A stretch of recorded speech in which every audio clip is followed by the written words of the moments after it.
By controlling North Africa, the Axis powers would have a better chance of holding the Mediterranean, now the epicenter of the war. Unfortunately for Italian dictator Benito Mussolini, his army is ill-prepared to withstand the British forces in the region. Hitler, fearful that more losses in Africa would jeopardize his efforts on the Russian front, sends General Rommel and his Africa Corps to clean up the mess. By 1942, the Allies decide that the best way to break the Axis powers back is to create another front. An Operation Torch is born of British and American troops. A well-supported, coordinated push through enemy lines, depleting and destroying fuel, food, and equipment would mean the eventual fall of the Third Reich in Africa, weakening Axis aggression throughout the world. Don't you dare, game. All goes as planned. Crap out on me. And by January 1943, British General Montgomery's 8th Army has Rommel and his troops on the run, scrambling to make their valiant last stand at the Mareth Line. And now let's find out about the chap we'll be playing as here.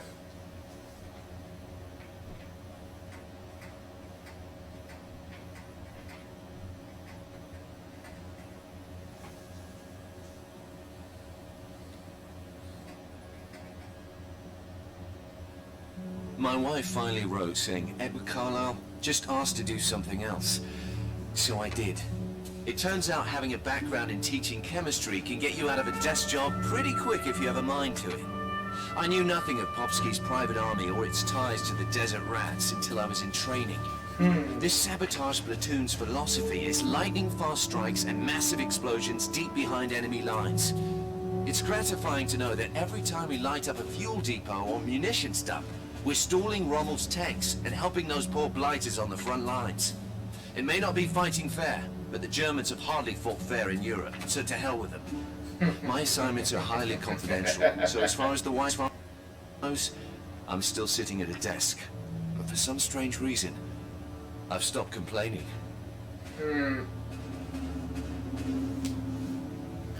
January 22nd, 1943. Listen up, chaps. The Jerrys have a cozy little setup in this village here. Our job is to break as much equipment as possible, and then dash out before they even know what hit them. Troop B will drive the jeeps behind the Germans and pepper them with machine gun fire. I lead Troop A through town to knock out their communications and burn up their petrol reserves. Carlisle, you're the man with the demolitions. Look, that's me. Well, you set the time to save 4 charges. We'll have to get in and out before everything becomes all spotlights, sirens, and rifle fire. Cock your guns, wet your sights, and ride on. Let's go. Okay, enough, controller. Stop fighting me.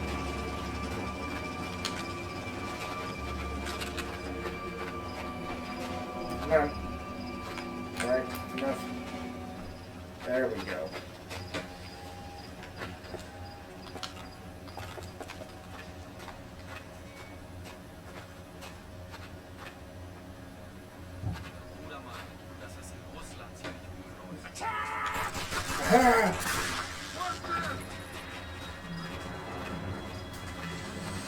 I think they know we're here now. Oh, not you.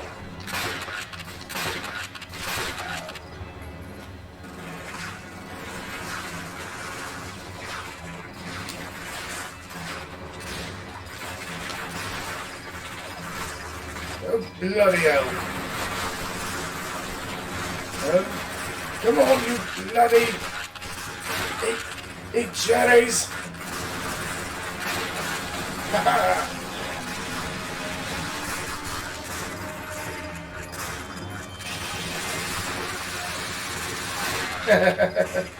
Well, you shouldn't have kept running into the goalpost there. Or roadblock. Not goalpost.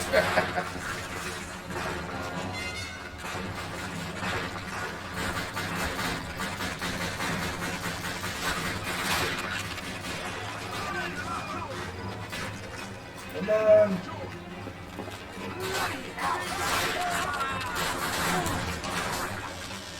Haha.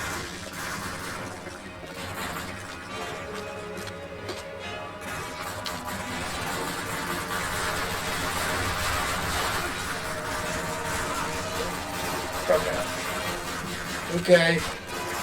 Alright, you blighters. Come at me.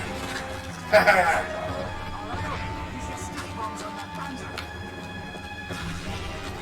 do! Let me out! It's a bloody tank!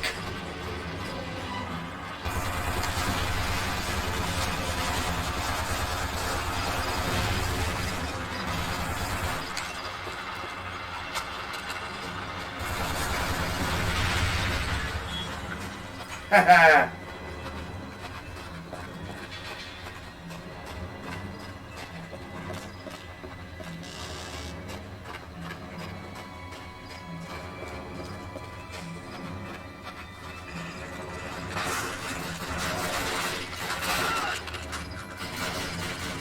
Oh, no, you don't.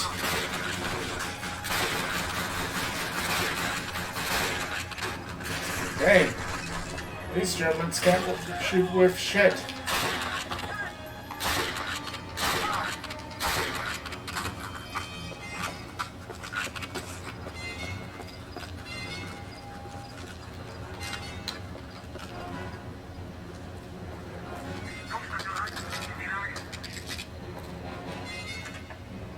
Wir haben auf Genischen geschossen. Verschnockt Mau. Oh, get ready, Carlisle. I don't think there are rabbits in the desert. Why? Need to make communication with us.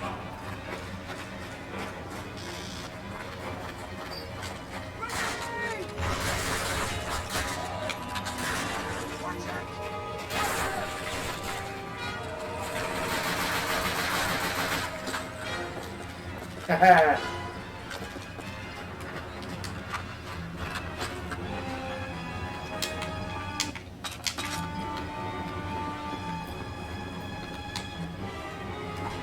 Oops.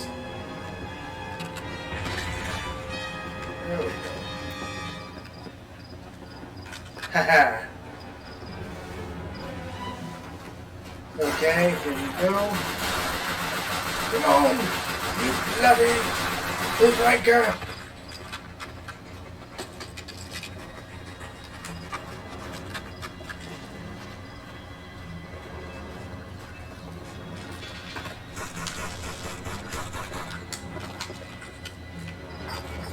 Oh, damn it. I don't mean to do that. Okay, how do I open doors again? I forget. Shit.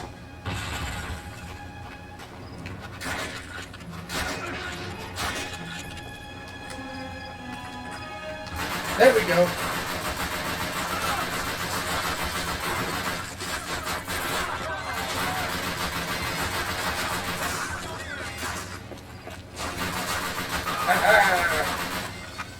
Take that. Ooh, yoo-hoo. Set a charge on that antenna.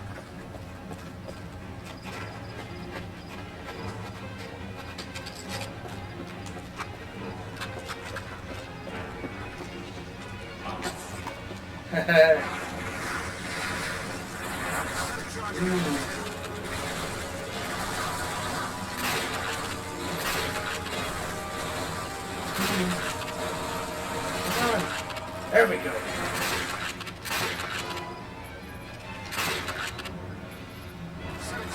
Come on.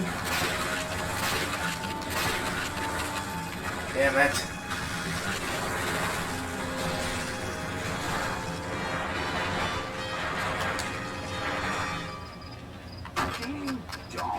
Indeed.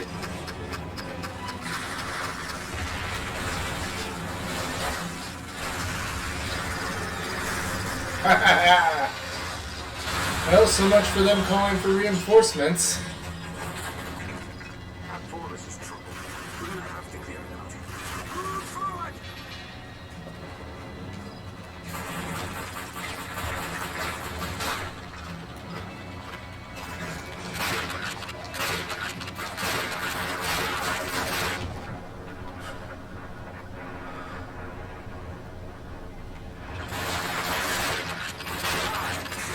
Stunned me with a grenade.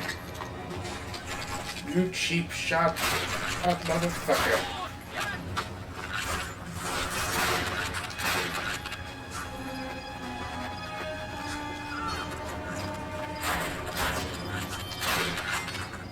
Haha.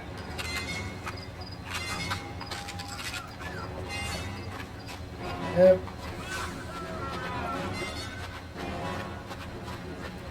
Okay. Let's keep moving.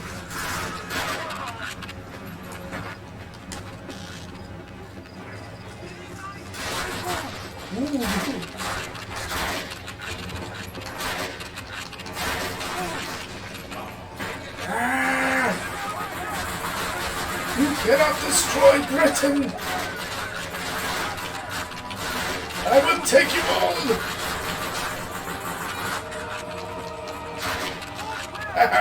We've got to keep the men covered so they can move forward. Take that machine gun and throw some more fire at those Jedis!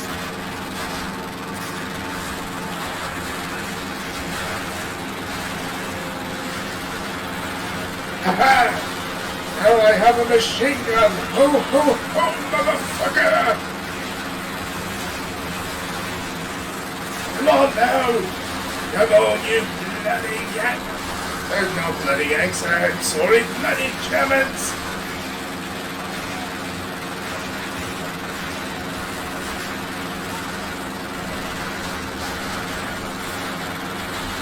Oh, no, you don't!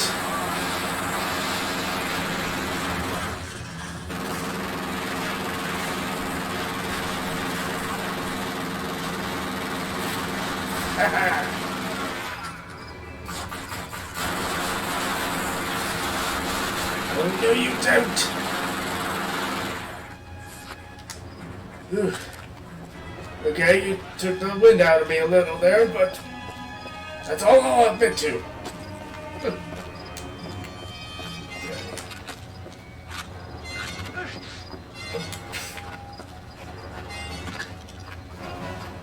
Okay. Ooh. Don't mind if I do.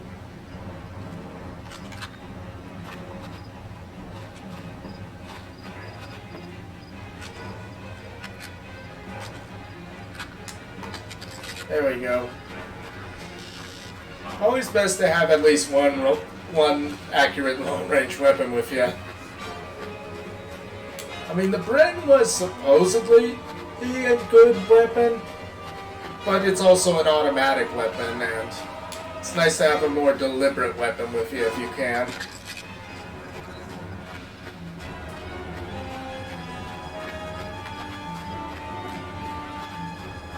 Excuse me.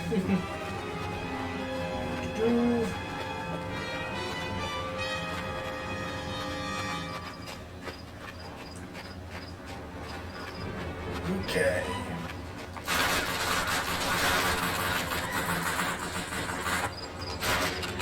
Haha.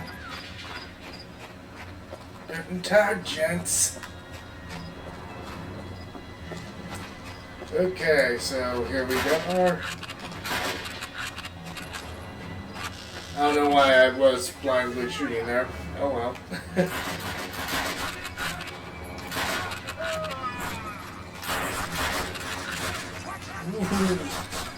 You. Set a charge on that generator. Okay. Let me just make sure there's no other surprises here. Generator. Alright, Starkey. There we go.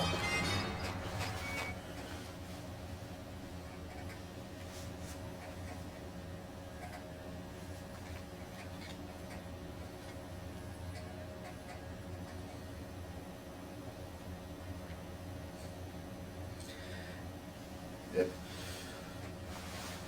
Boy, special ops people really know how to make an impression.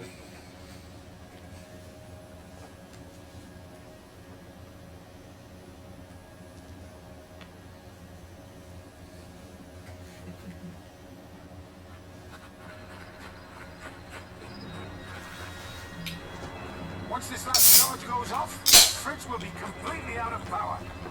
All right, Get ready to break. I'm ready to dash. Uh-oh. Everybody's away by now. Nope, you think? You think we were loud enough there?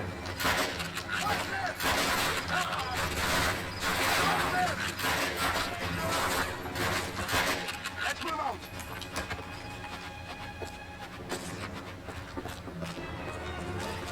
Yeah, I hear you, Starkey.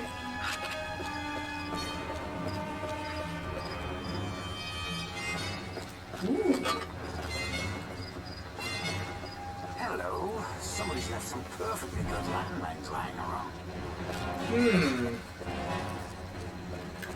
Well, that would be helpful. Just on the off chance any tank show up. But how likely is that to happen? I mean, yeah, there was the one that we came across, but it was probably the only one.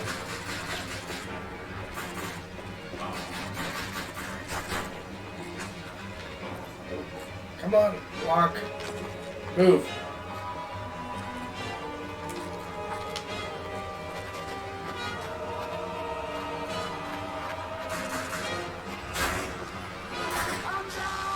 Oh, okay.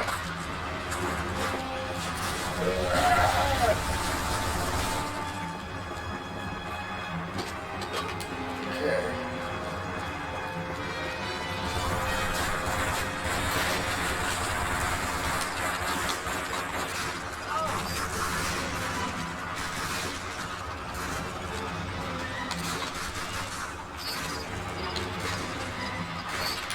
Okay. 3 mines should do it.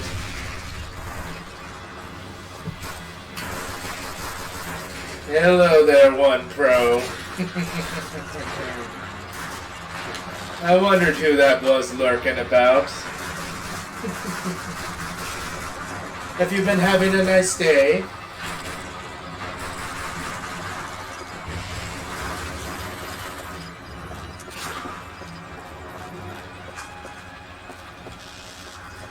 No, I'm just doing a little bit of, oh, well, that's good.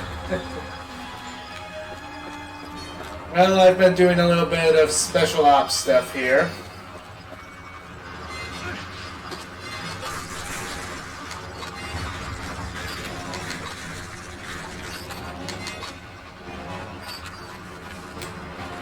Yeah, when it comes to using mines against tanks, putting too many mines on a road is better than putting not enough. Wouldn't you say?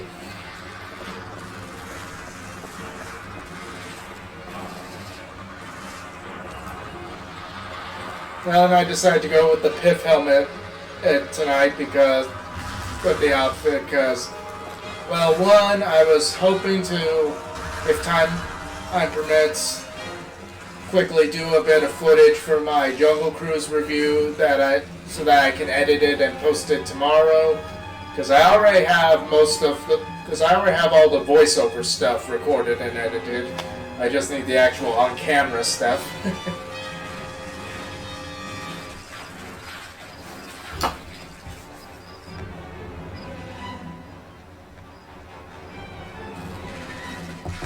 Okay.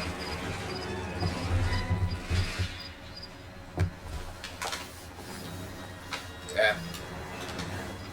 Okay. So is that better in terms of the size of the box? Because unfortunately I don't have one of those fancy remote control tripods or whatever. It's just regular old tripod that I would have to manually adjust.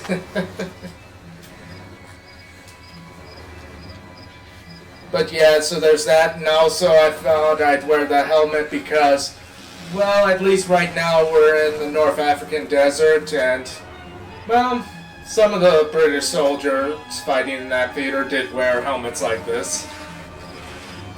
Well, more so some of the officers, but...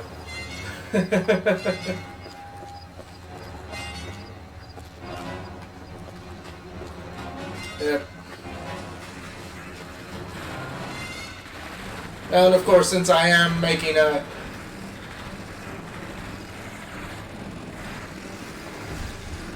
Size the box. Alt drag, huh? Okay.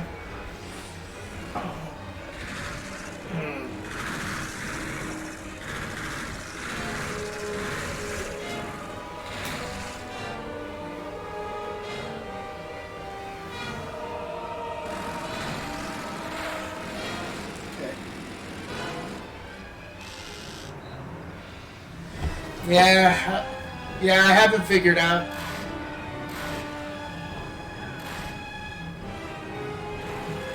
Yeah, I haven't really figured out how to get my camera to zoom in when I have it hooked up to the computer. Because all it is, it's just hooked up to a multiple USB port, which is hooked up to the computer here. So, it's pretty basic stuff.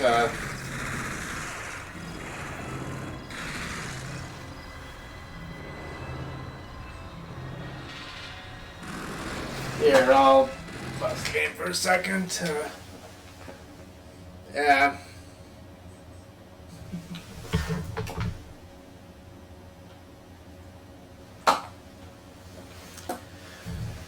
So yeah, I actually have no real idea what you mean by slobs, so.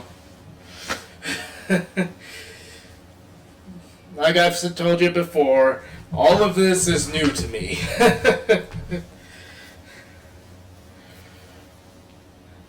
Hey, to me, it's actually. Oh yeah, I am using Streamlabs. Yeah. Yeah, I am using Streamlabs. Mainly because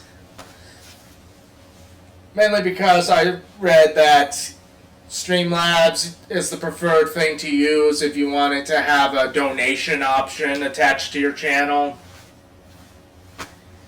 So that's that. Yeah.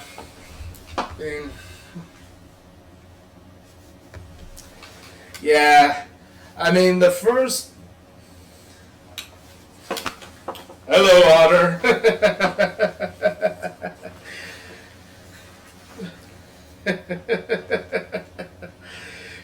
You're late, recruit.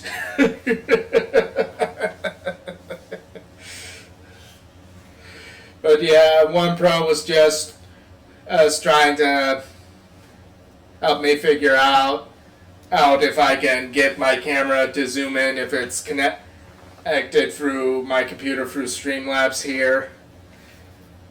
Because I don't have any fancy like remote or anything like that for zooming it in.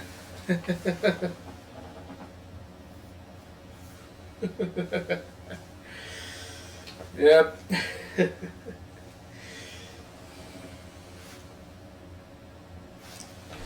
Okay. Make the box of the camera bigger. Like, okay, is that big enough? And then Alt, drag the slides in. Okay. Come on.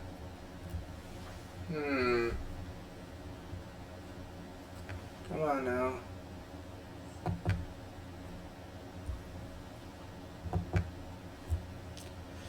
Okay, is there a particular button I need to push after I press Alt in order to do that, One Pro? Like I said, this...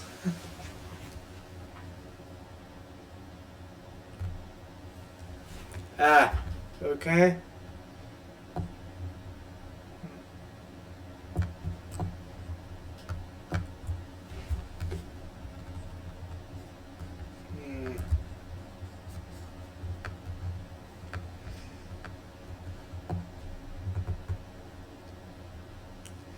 See, that's the thing, and all it's doing is just making the actual view of my camera bigger or smaller.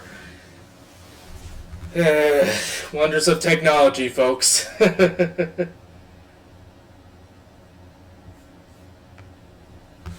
Okay.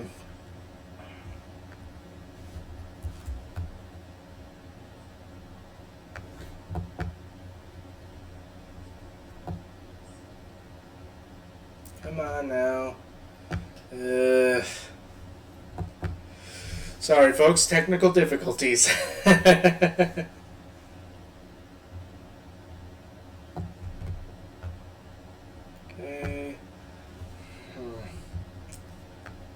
Well, wait, is this something where I would need an actual physical mouse in order to do this? Because I actually don't have one right now for this computer. I just have the built-in I just have the built-in mouse screen.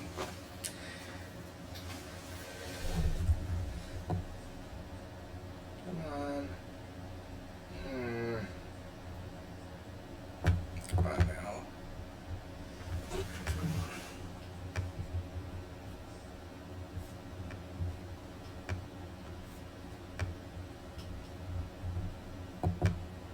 Nope, not that.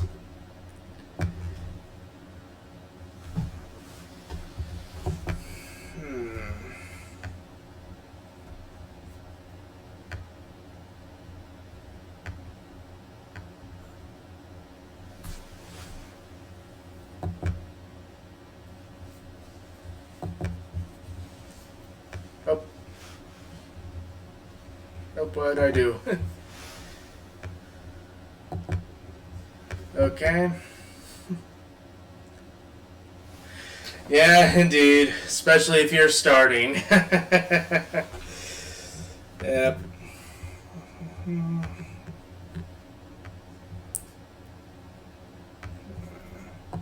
Come on now.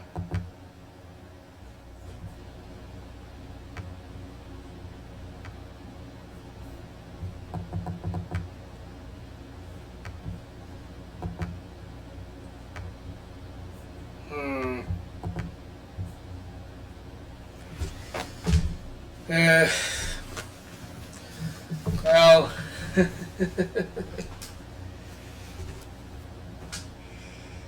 yeah, I figured, guys. I figured. Okay. Come on. Oh, lovely, lovely, lovely.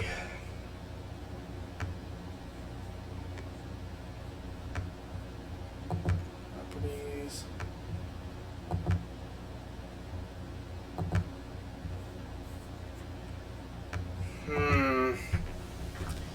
Come on now.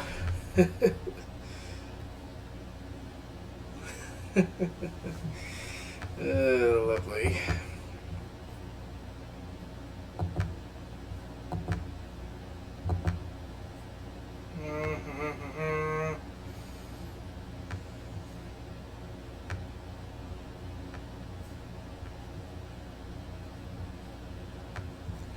Okay. I mean, because, yeah, that's the thing. I don't have one of those fancy things where at a touch of a button I can make it zoom in and out. I mean, technically the camera I'm using came with a remote, but just my luck, it came with a remote with a dead battery, and I haven't been able to replace it yet.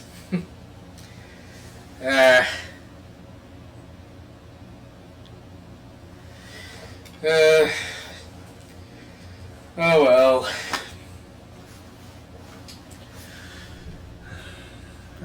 I guess I can name.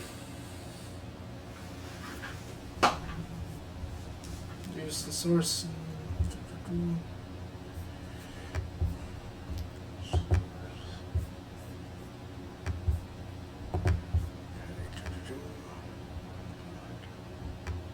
on now.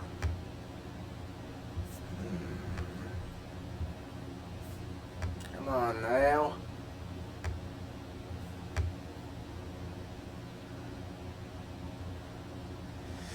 Yeah, well, funny thing is, this is a new laptop. You wouldn't be able to see a stream. I'm only able to have the stream look this good because I recently got this laptop. Because I don't know if you remember the dark days when I had to rely on just streaming from the Xbox. That was fun. Do. Come on now. Oh, configure video. Will that work?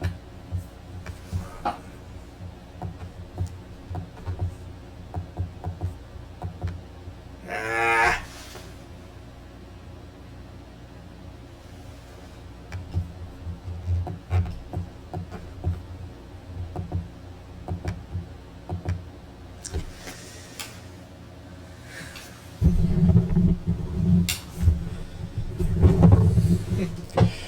Like this close? Of course, the problem is if it does have to be this close, that means I would have to try playing one-handed.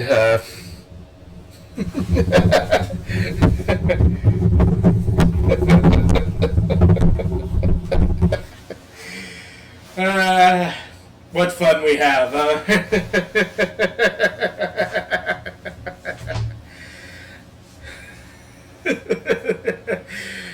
Hope none of you had headphones on just then.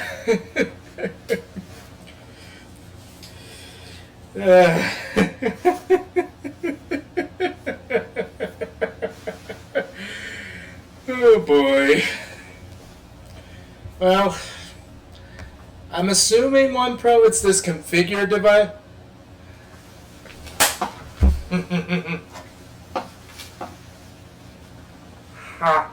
How, Stitch? How are you today? You have a good day today? Huh? Ooh. Yeah, her username on here is Sophie, but on other platforms she goes by Stitch Witch, I believe. Thank you. I told you I could do the voice. Yeah, I promised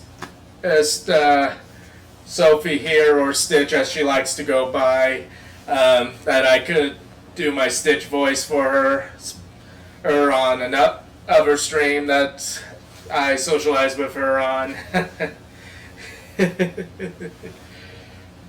Yeah, and that's definitely one of the things I plan to put on in terms of, oh, no, I would never intentionally try to be Jar Jar. For one thing that could get me flagged, I mean, there was the controversy about Jar Jar, you know. But Stitch is Stitch.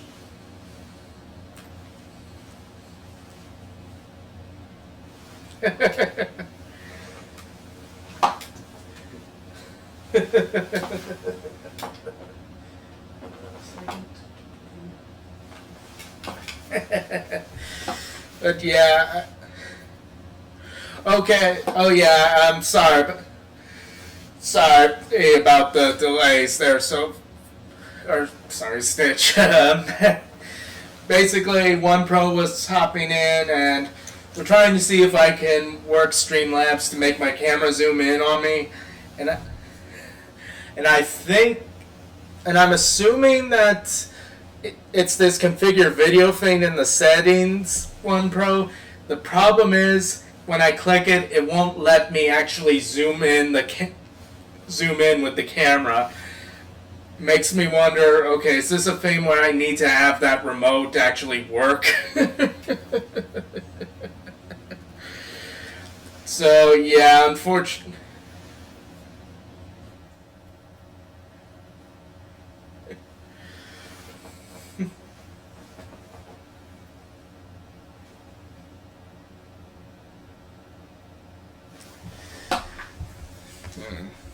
Well, okay. Well, if I do it like that, you won't see hardly any of the game. Unless there's an option to where I can...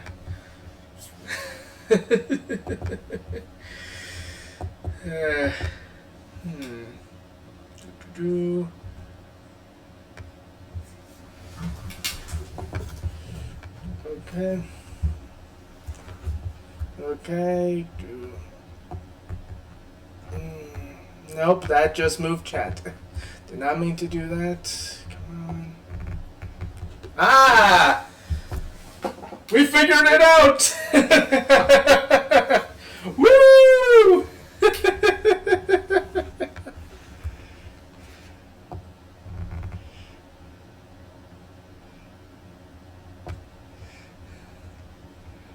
Here, do. Haha! There we go.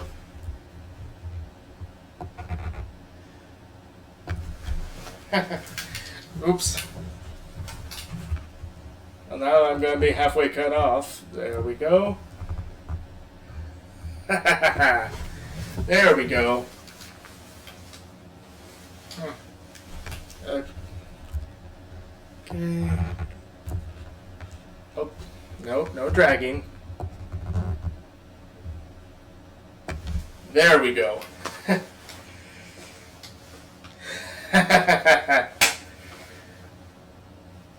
You know, I've actually never done that one, Pro. I've never used peanut oil. I've mostly cooked with vegetable oil, and I have a couple times had to cook with oil. Oh, thank you, One Pro. I mean, I try. I mean, you gotta look good in order to get to that affiliate. But anyway, Stitch, where I'm at right now in the game, it is...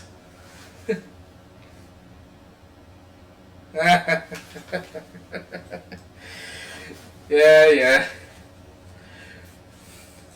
Well, hey, at least you're not being blinded by this the whole time, huh? One Pro?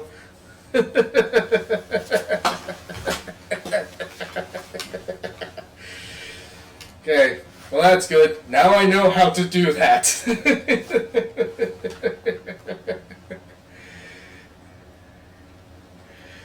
Oh, thank you, Stitch. I actually have a full get-up right now. I have the jacket here, and I also have some khaki pants. Yes, One Pro and Otter, pants! Yeah, I should explain that, Stitch. It's sort of an in-joke that One Pro and Otter and I have with this other streamers community that we're a part of. Basically, she unfortunately got TOS'd one time for some shorts she was wearing, and ever since then, we've kind of had a running joke on her stream about wearing pants. Basically, and that's basically what the whole pants thing is, Stitch. But anyway, hey, I'm wearing this getup for two reasons.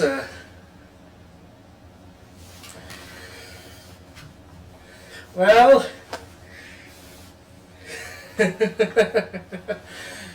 yeah, but for how long, One Pro? For how long? That is the question.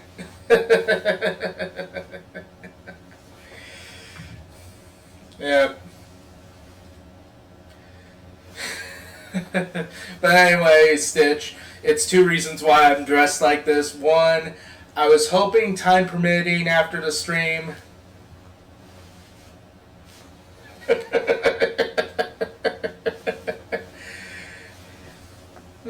Actually, not a bad idea, One Pro.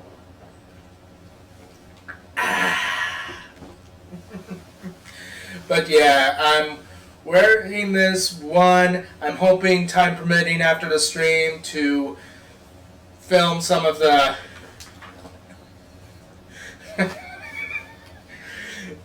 Oh, One Pro. Stop distracting me, One Pro. I'm trying to explain something to Stitch here. So anyway, Stitch, I'm wearing this because A, I'm hoping, time permitting, after the stream to film some on-camera stuff for my Jungle Cruise review so that I can edit it and post it tomorrow, because I already have the voiceover stuff all recorded and edited. I just need to do the on-camera stuff and then add all the clips and stuff that I have saved up for it. And also, since, at least right now with the game I'm playing, we're starting out in the North African desert, I figured, well, some of the British soldiers, mostly officers, did wear helmets like this. Not really in battle, but when they were out in their own lines, but oh well.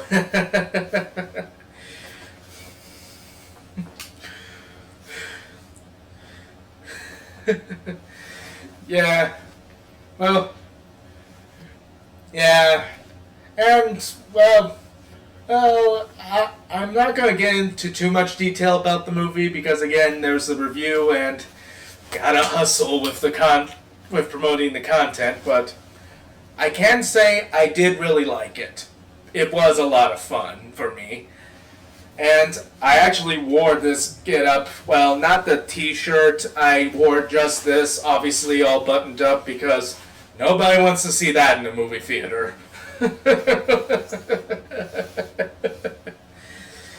But yeah, all buttoned up, up with these pants, and yes, I was the only one in anything approaching a costume at the movie when I saw it, but, well, people seem to like it. Both me in this get-up and the movie, so win-win. Okay. Now, can we end this madness and get back to the bloody game?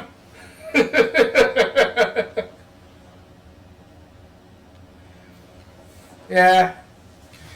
I mean, your username on Twitch is Sophie, but I really do like Stitch. He was always one of my favorite characters growing up.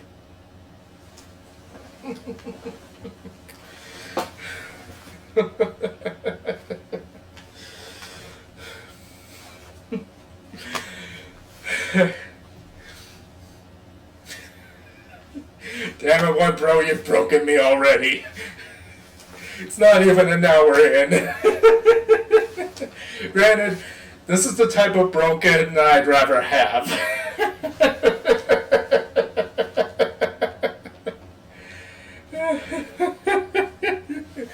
Okay, enough laughs. Back to serious stuff. We got a war to fight after all. Wait. Okay, none of that. None of that glitchiness.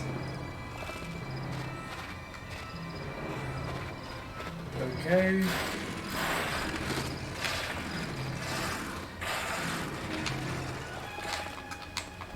Take that, Jerry! Oh, bloody hell. Ha ha!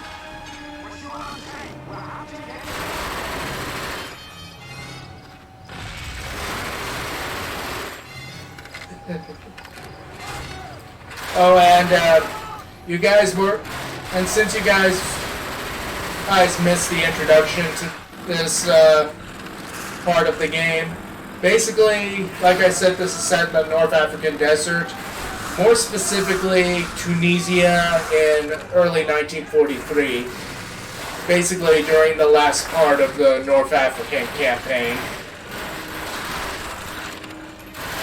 Little background to that, pretty much from December 1940 to November 1942, there had been a seesaw battle across Libya and even into Egypt between Italian initially, but then Italian and German soldiers and the British.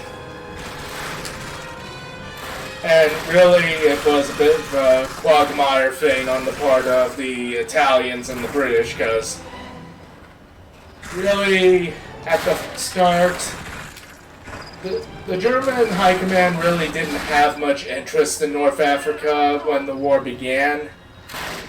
It more or less was the incompetence of the Italian military that caused them to get involved there. Basically, after France surrendered and Britain was all alone in terms of facing the Germans, the Italians who entered the war officially on Germany's side, right as France was about to surrender, decided, well, Britain's all alone and it's not as powerful as it used to be. Maybe if we just send a massive army from Libya, which we control at the time, and invade Egypt, we can seize it, seize the Suez Canal, and access to the oil fields in the Middle East, and that will cripple Britain. And they did send a massive army into Egypt. The problem was the Italian army was a really crappy army in World War II. It was really badly equipped, really badly led, with really poorly trained troops. So what ended up happening was the British, although massively outnumbered initially, I think it was like 300,000 Italian soldiers invaded Egypt, and the British had, I think, about 60,000 troops in Egypt initially. No, seriously, it was that big of a difference. But because the Italians were so badly equipped, led, and trained, the British were actually able to launch an offensive that was originally supposed to be just a raid, but it was a raid that caught a lot of momentum because they found, the Italians aren't really putting up much of a fight. As soon as we attack them when they're not expecting us, they tend to surrender in droves. And that's what happened. A large chunk of this Italian army that entered Egypt largely surrendered without a fight. And the British were like, what if we push our luck and push them back into Libya? And so they did that, and they found that the Italian army was disintegrating as it retreated. So they're like, if we keep going, maybe we can kick them out of Libya, and that'll help us because, well, now the Germans will have to be worried about their southern flank in the Mediterranean being exposed. But at the last minute, the British offensive was halted because Churchill got the brilliant idea to send an army to try to protect Greece from an invasion by the Germans and Italians. And that ended up just being a massive waste of resources. That campaign actually ended pretty disastrously. And in the meantime, the Germans realized, well, shit, we had no interest in the North African theater, but because of the Italians not knowing how to fight, we gotta send troops there to back them up so that we can at least be sure that the British won't use the Mediterranean as a way to attack us when we're not expecting them. So they sent a German commander who had won renown during the Battle of France, named Erwin Rommel, more famously known as the war went on as the Desert Fox. And initially he was ordered, just hold the line, but he decided, even before he had all the units that he was supposed to have under his command available, he launched a surprise attack against the British and actually sent them fleeing all the way back to the Egyptian border.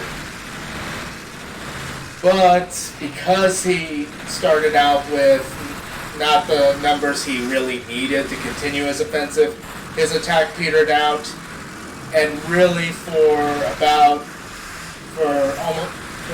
a year and a half, it was a seesaw battle across mainly Libya between the British and the Germans and Italians under Rommel, where Rommel would attack but then run out of steam, the British would attack but then run out of steam themselves, and it just kept going back and forth until in the summer of 1942, Rommel won a huge battle victory against the British at a place called Gazala. and he actually decided, I'm going to try to do what the Italians failed to do. I'm going to invade Egypt, and he did. But the British managed to recoup from this defeat at Gazala and were able to set up a strong fortified line at a place called El Alamein, which was, I think it's roughly, I'll have to double check, but I think it's like about 60 miles away from the border between Egypt and Libya, like 60 miles eastward. And Rommel's forces ended up not being able to beat the British at El Alamein in the first battle in the summer, but the British didn't have the strength to resume the offensive against him, so they basically spent the next few months digging in and fortifying there until finally the British built up a massive reserve force and launched a major offensive that led to the Second Battle of El Alamein. And in this battle, Rommel's forces pretty much disintegrated. And the British caused the Germans to not only retreat back into Libya, but they were so badly beaten in this battle, they ended up retreating out of Libya and into Tunisia, which was a French colony, but remember at this point in the war, France had already surrendered, and basically the French colonies were led by troops and all that more or less were puppets of the Nazis and all that. So this is where we are now. We're in southern Tunisia, where the Germans have set up a fortified line to try to block the British advance. But at the same time, new problems have arose because another force of British and American troops landed in Morocco and Algeria, which is west of Tunisia. So Rommel's basically in a tight spot. His army his army's basically sandwiched here in Tunisia, with the main British army from Egypt coming in from the east, and the joint Anglo-British, and then later on French soldiers who defected to the Allied cause coming in from the west. Basically, he's in a rock and a hard place, and of course, Hitler, being Hitler, is like, no, you will not retreat.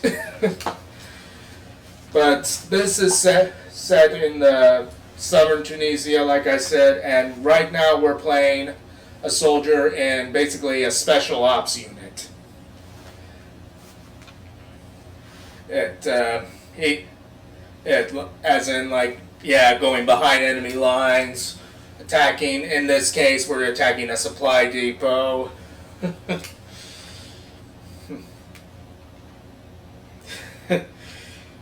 I just realized you all must be either transfixed or like.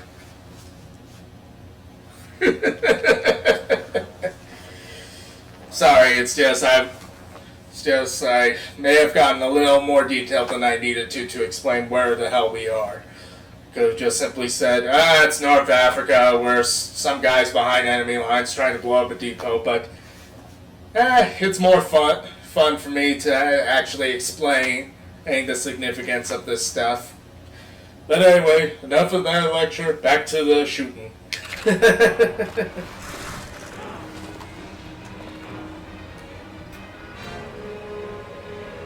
Come on, where are you? Huh.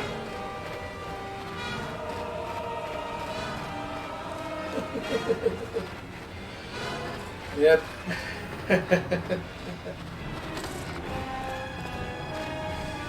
Yeah. Well, yeah, I know it's my stream, OnePro, but again, remember, just as Cosmo's trying to become partnered, I'm trying to get affiliated. And I don't want to entirely bore people here. At least not bore people without any sort of thing going on in the background. Like that guy who tried shooting me just now.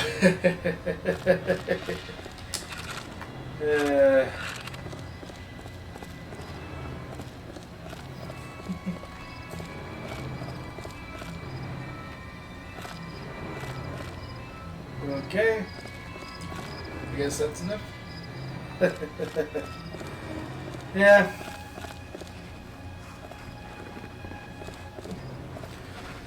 Okay. Oh, no, you don't!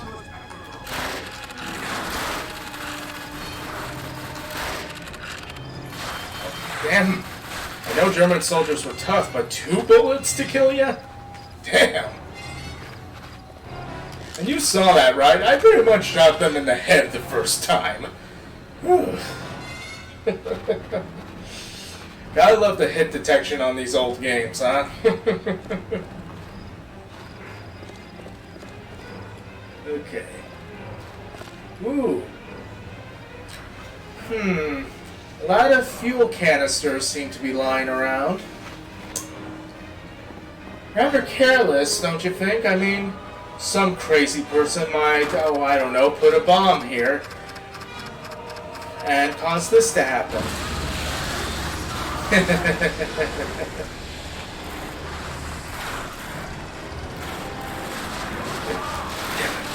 Oh, no, you don't.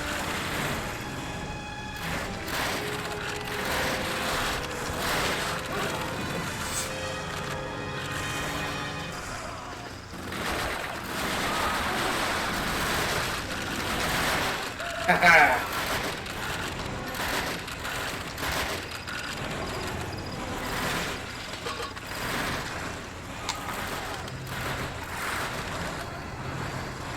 Come on now.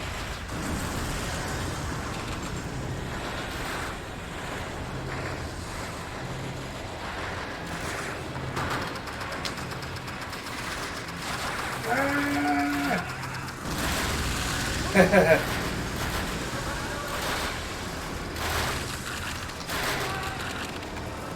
And of course, yeah, it may not be as over the top heroic as taking on a tank head on, but hey, a tank without fuel is pretty much useless in a battle.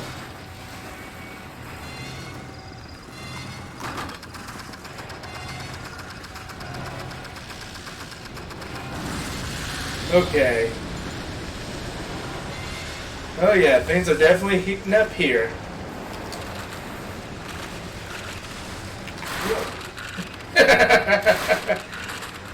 Oh, I surprised both of you, I see.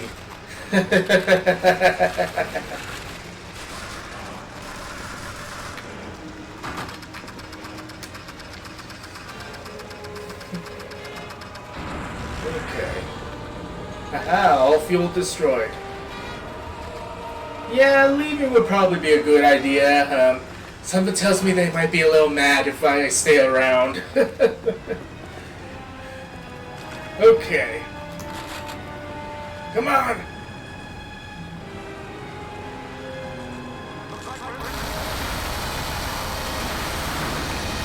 Yep.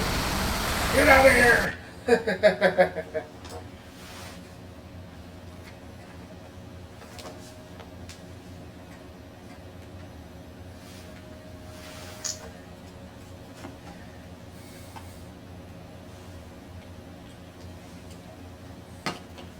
Exposition time coming.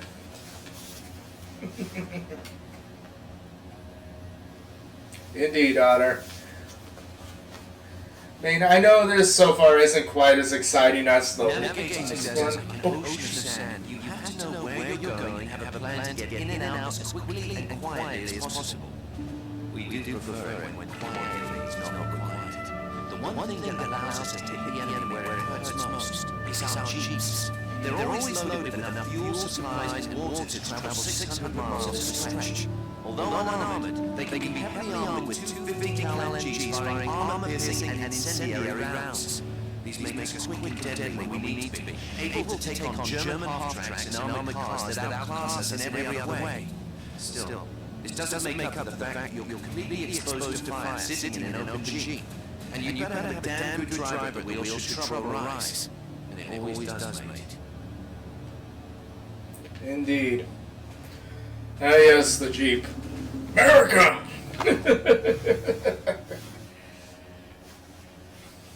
Look out, Kyle!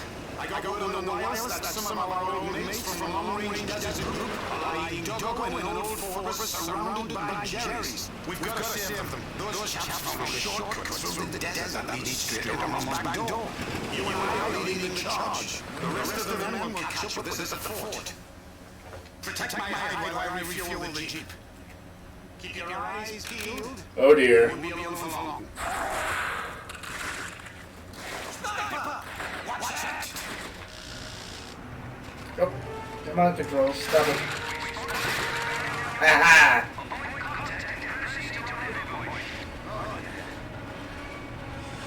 Yep.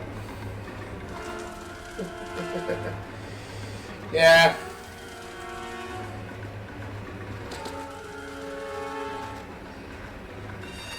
Yeah, I don't know if you saw my first stream of this game, Stitch.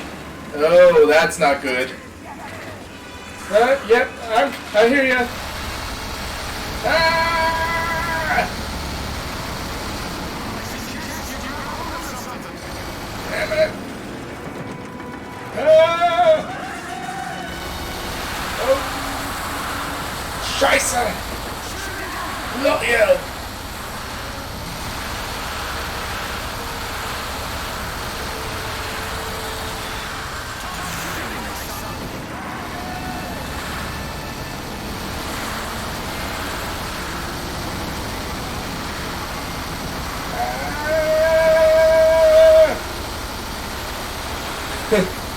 Talk about a running battle, huh? Oh wait, those are our guys. Oops.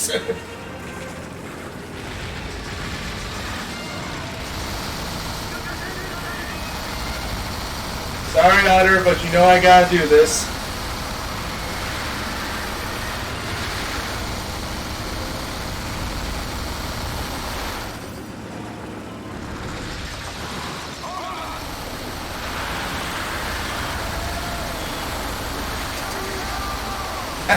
Indeed. Tally-ho, indeed.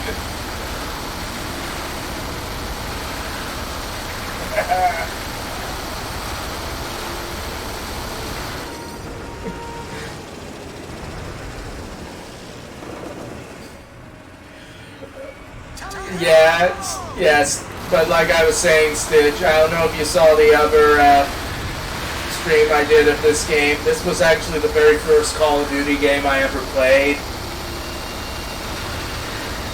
Back in the day. And you can definitely tell it's an older game. I mean, it definitely has that early 2000 look to it. But no joke, this game is actually what got me interested in learning about World War II history for real. Oh no.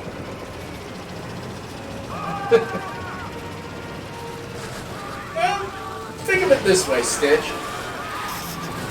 It could look a lot worse. Oh no. Damn it, it's a tank! And all I have is a machine gun! Hey, I heard that, Starkey. Ah! Talk about cutting it close, what the fuck?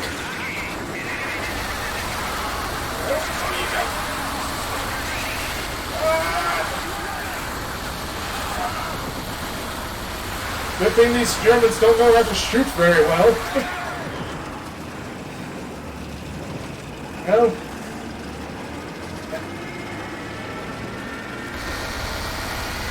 oh no you don't. You will not blow me up.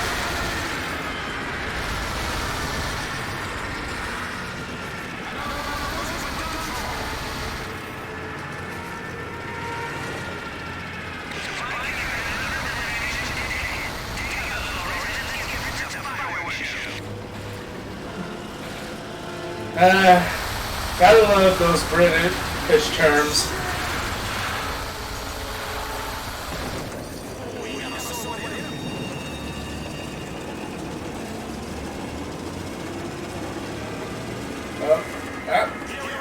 Where are you? Oh. Okay, even though I've played this game many times, I still have to blame Otter for that. I kid.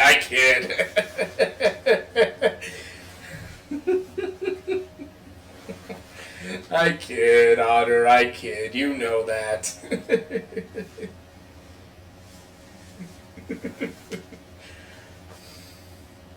Oh yeah, yeah, one pro and Stitch. Poor Otter. I think I may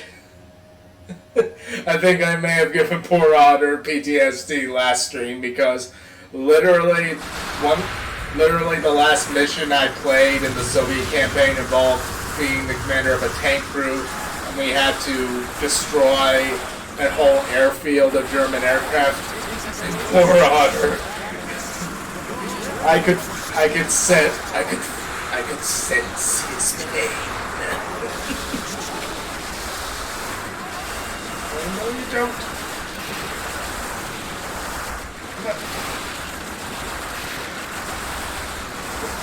Let me out. Come on, stop it.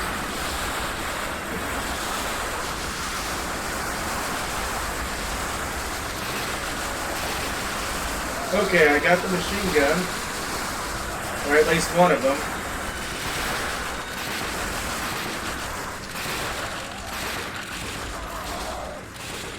Come on.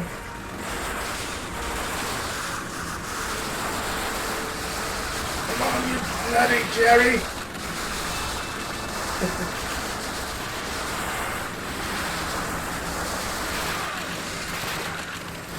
Have some infield action, why don't you?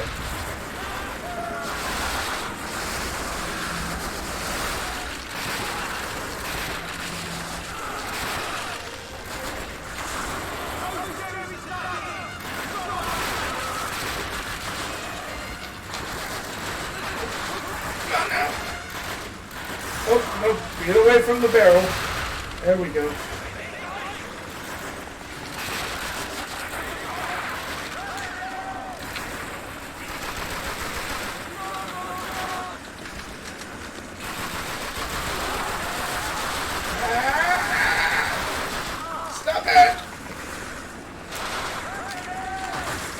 There we go. Oh, bugger. Yeah.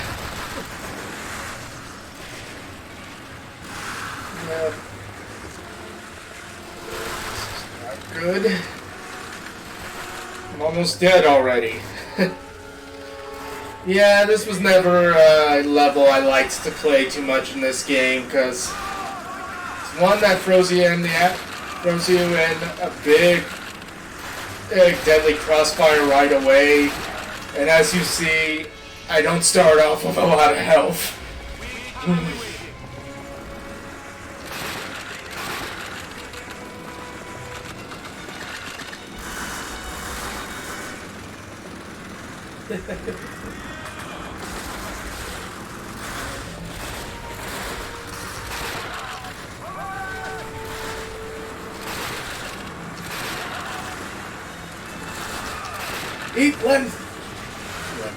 Eat Enfield! Come on now! Oh, don't you dare! Haha, got some health. Oh, okay. Haha. Well, that was their own damn fault for thinking standing next to some fuel barrels was a good idea in a firefight.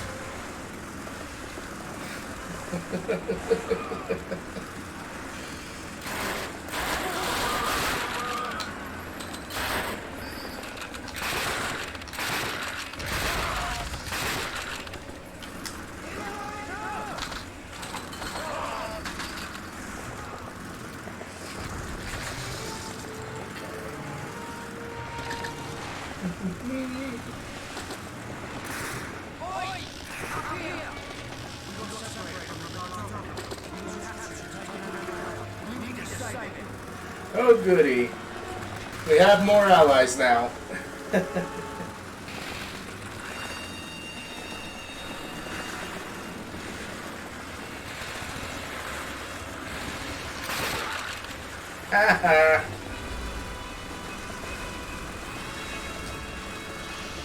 If I could get my voice up to be higher pitched, I would do a full Nelson laugh from The Simpsons, but that one's kind of hard to do.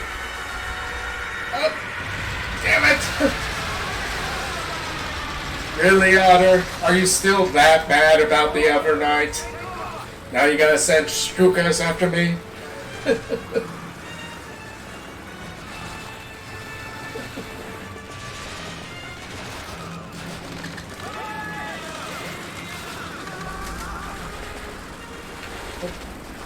Move!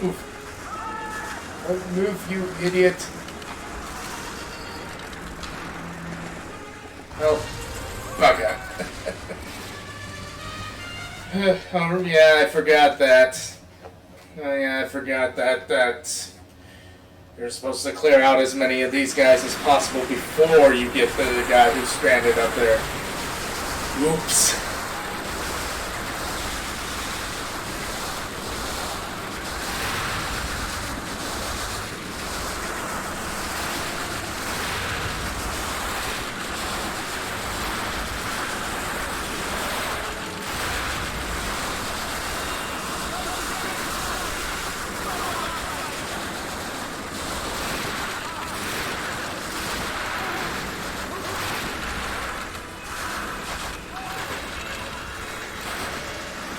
There we go.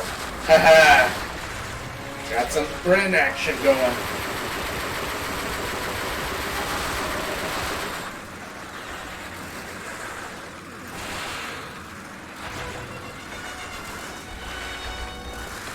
I see. Well,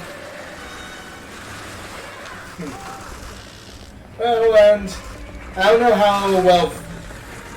Ooh, you.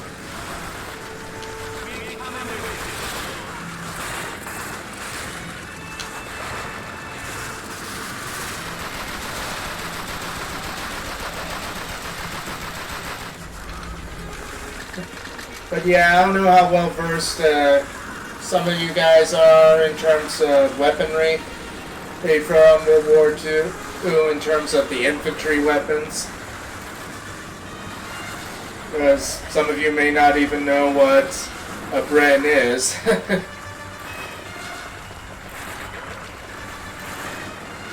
It's basically the standard light machine gun of the British Army in World War II. I mean, I say British, but it was really a Czech designed machine gun that the British just licensed and found that they really liked. And it proved to be a very useful weapon. It didn't quite have the continuous rate of fire of, say, a belt-fed light machine gun. But the benefit of that is you don't have to worry so much about the barrel overheating.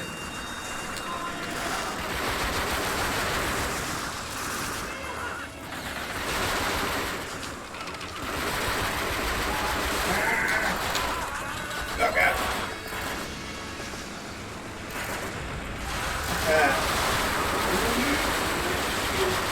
Shit!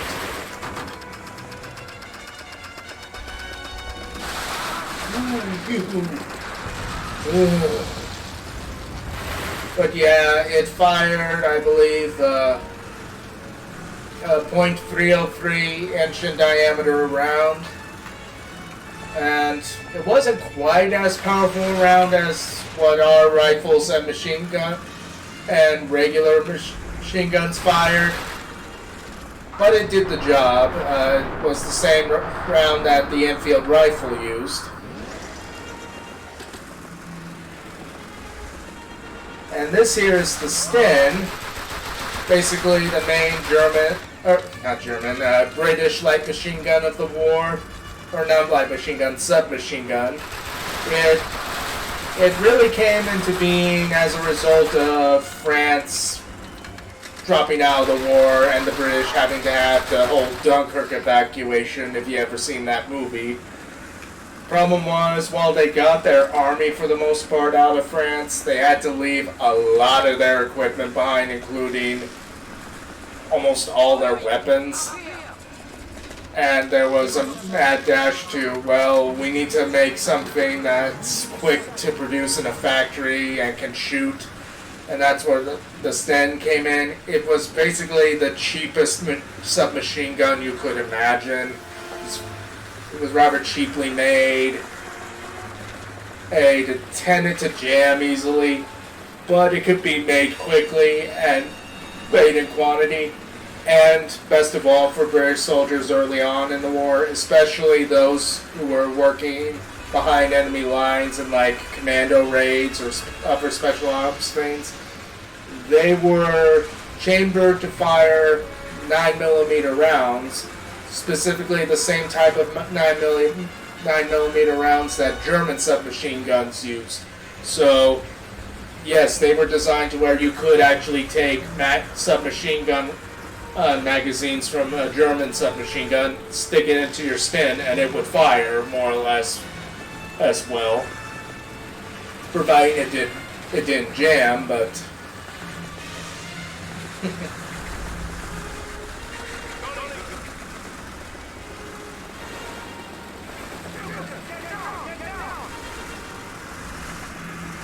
well, yeah, I figured you knew the 50 cal otter. Oh, damn it.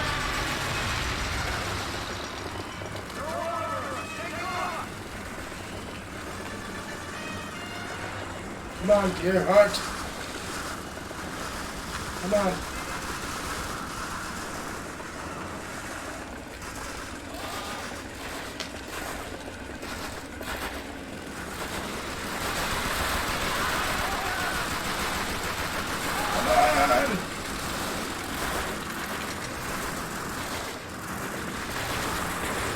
Yeah, and that bolt action rifle I was using at the start of the level, Otter, that was the Lee Enfield. That was pretty much, I'd say, the same. Well, it was a shorter or barreled version of it, but practically it was the same type of rifle as the British soldiers used in the First World War, just with a slightly shorter barrel.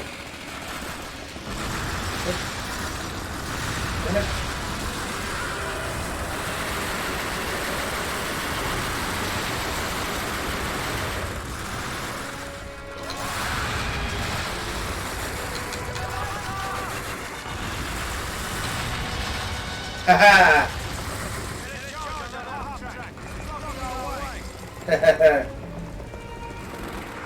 Oh, bugger.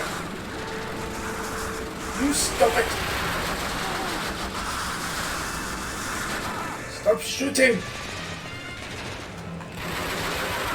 Haha! But yeah, the Lee Enfield, it was actually, it was actually a pretty good bolt-action rifle.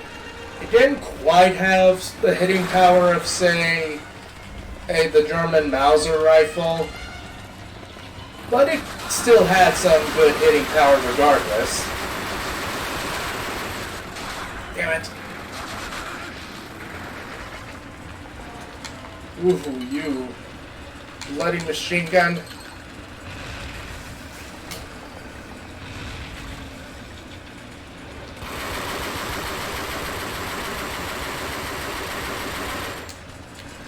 And unlike the German Mauser rifle, it could fire 10 shots without having to be reloaded instead of just 5. Now, they kind of cheated in how they did that, in that technically you had to load one clip of 5 rounds in a Lee Enfield and then another 5-round clip. They didn't really have 10-round clips you put in, and so kind of cheating, but hey, war's not really that fair now, is it? But not only could it fire 10 rounds without having to reload, but also it had one of the smoothest operating bolt mechanisms of any bolt-action rifle in the war. So much so that it actually could with a really well-trained soldier at the helm, fire an incredible rate of fire for a bolt-action rifle. Sometimes soldiers armed with them could fire as many as 25 or even 30 rounds per minute with them. And of course, that's when you're in a tough firefight, the amount of lead you can throw out definitely is a good factor behind you. But anyway, we might as well rescue this guy. I mean, that's why we're technically here. This is about time you chaps showed up. Well, we had a few errands to run. Hey! Alright! Were you just gonna leave me out there?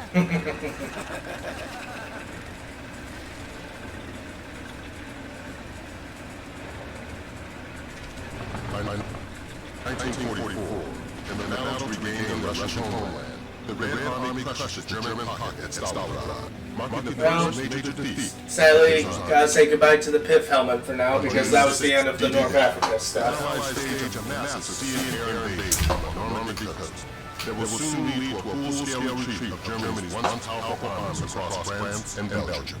Inspired by this success, British Field Marshal Montgomery devised a plan he insists will end the war by Christmas, codenamed Market Garden. Oh yes, Market Garden. Allies attacked Germany's industrial heartland from the north, attempting to outflank the powerful Siegfried Line, intending to drive on Berlin. But Montgomery... Yeah, I know, he was a little cheeky there, wasn't he? Painful defeat and staggering losses destroyed all hope for an early end of the war, and surviving allies are ordered back to France. Yeah. Fortunately, by October, with the Siegfried Line finally reached from the west, the Americans prepared for the capture of Aachen, a city destined for the dubious distinction of being the first major German city to fall to Allied forces.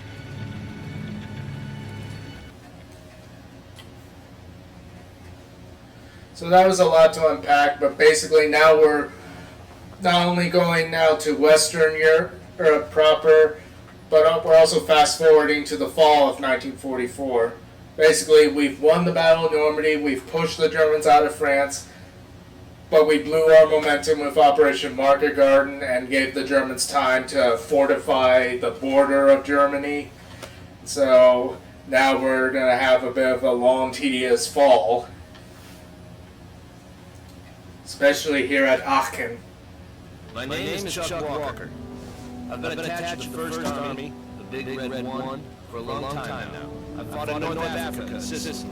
I landed in Normandy on D-Day. Every day I fight to save my life and the lives of my men. I'm proud of my front lines. I know none of us are going home until the Germans surrender completely, and we want to be right there when it happens. That's why Aachen is so important. It's time to take this fight right to Germany, where it began. This isn't about medals or honor. Those things don't matter when you're fighting for your life. This is about winning war. And fighting with the Big Red One has taught me, you win a war by surviving it. And that means killing the Germans before they name.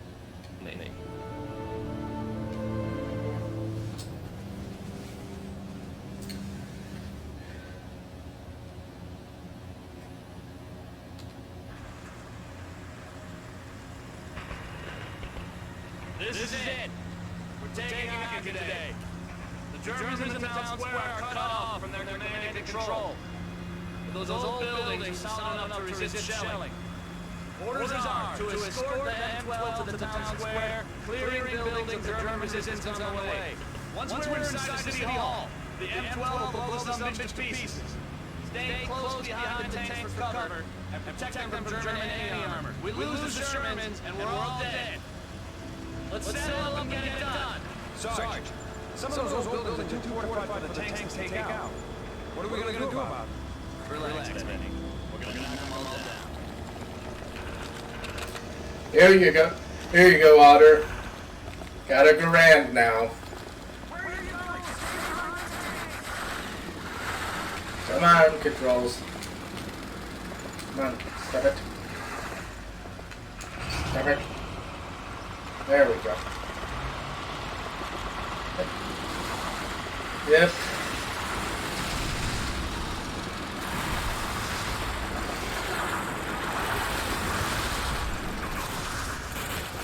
Stab it. Stab it.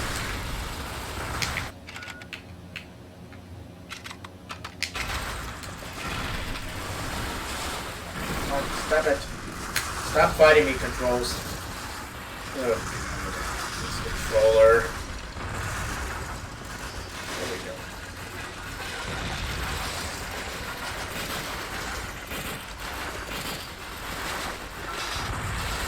So yeah, so here we are, we're literally on the border of Germany. And go figure, Germans aren't gonna make it easy for us in terms of invading the country.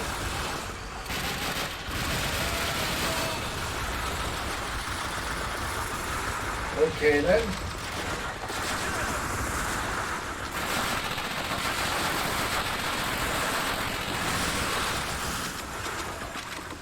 Haha.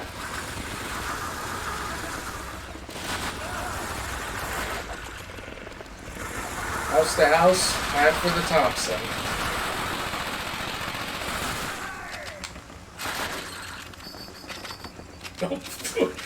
Oof. That had to have given him a goose egg. Having a grenade bounce off him before it goes off.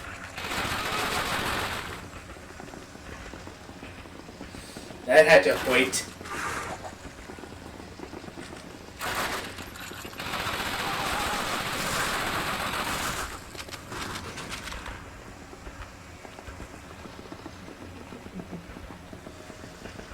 So yeah, Aachen, as they said leading up to this did end up being the first German city to fall in World War II. And needless to say, it was not an easy fight.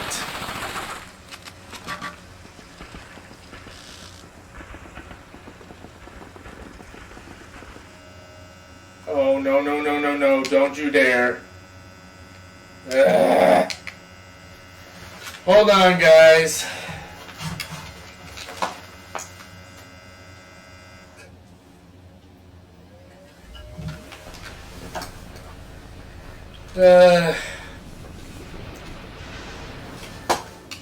That's the problem with playing old consoles. You don't know when they're gonna crap out on you.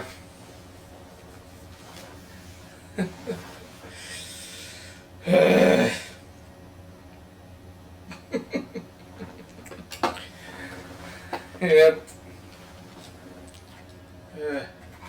Although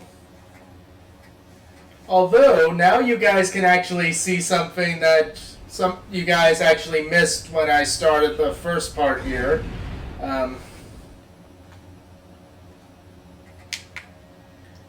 Here's actually the opening. Here's actually the opening to the game. And honestly, dated graphics aside, it's one of my favorite openings to any of these World War II games.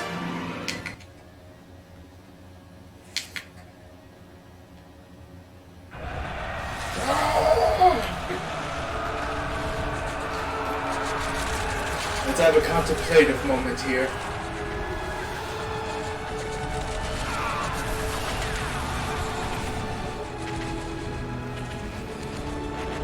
Tanya!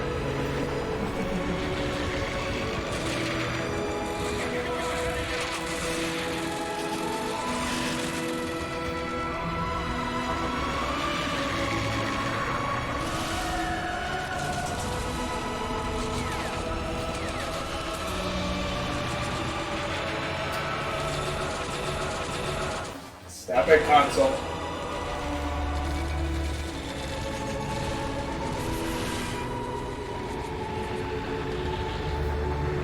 I don't know what it is, but that part of the opening of this game always got me.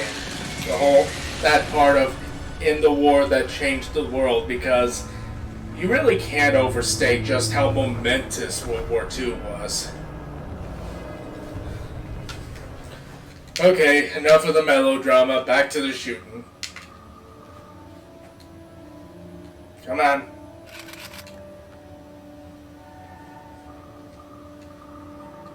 Come on. Single player, yes.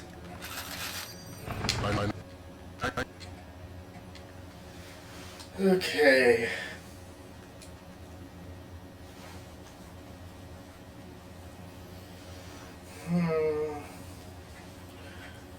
and by the way, the second console exclusive Call of Duty game, which I've also played many times and do have, and yeah, I do intend to stream that at some point in the future. Probably not right after this one. I want to have some variety here. For a long time now. But the second exclusive Call of Duty console game actually is exclusively about the 1st Infantry Division here.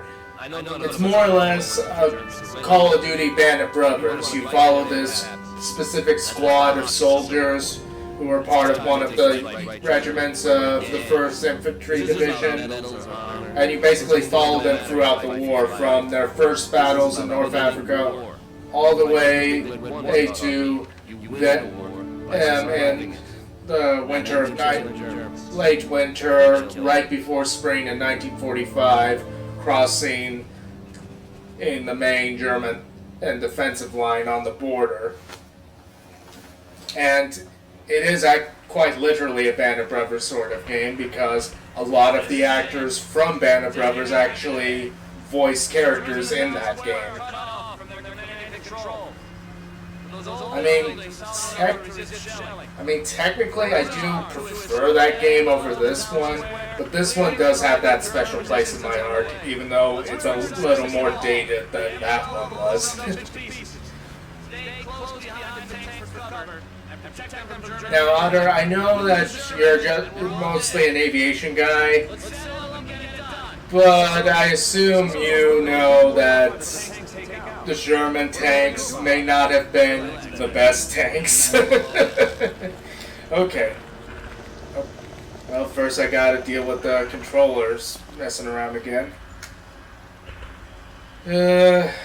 Sorry guys.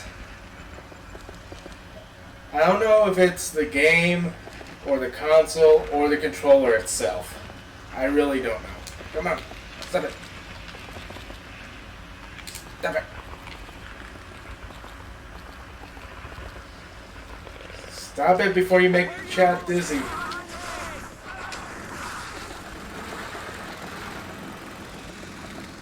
There we go. Ugh. This is no time to be spinning around.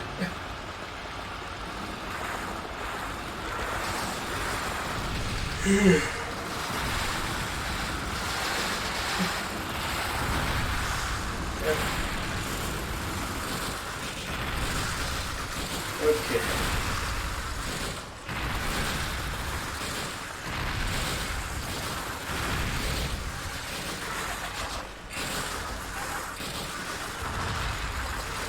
And yeah, I may be playing this. Yeah.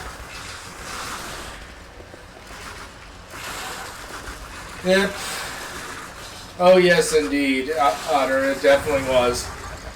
Especially as the war progressed, I mean.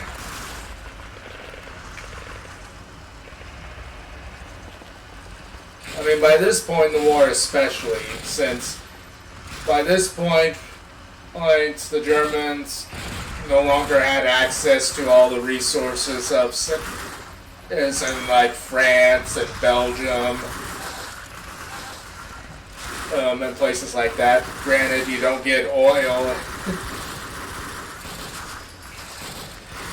Yeah, well, and those jets, another problem there, as you probably know. Oh, is that they probably would have had more of an impact on the war if Hitler hadn't seen them and gone, these must be bombers, which was a really stupid decision. That's why production of them was delayed so long, because the Fuhrer decreed that these be produced as bombers, and they weren't designed to be bombers, they were designed to be fighters. Or better yet, bomber interceptors, but not as actual high-speed bombers. Of course, a lot of asinine decisions like that were made in terms of weapons development. I mean, when you consider, for instance, how many main types of battle tanks they created during the war, when they knew that they would be outnumbered from the get-go.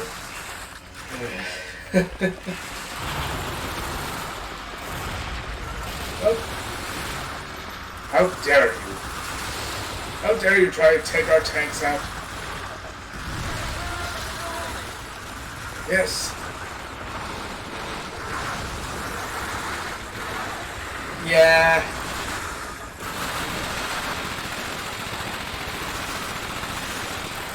Yep.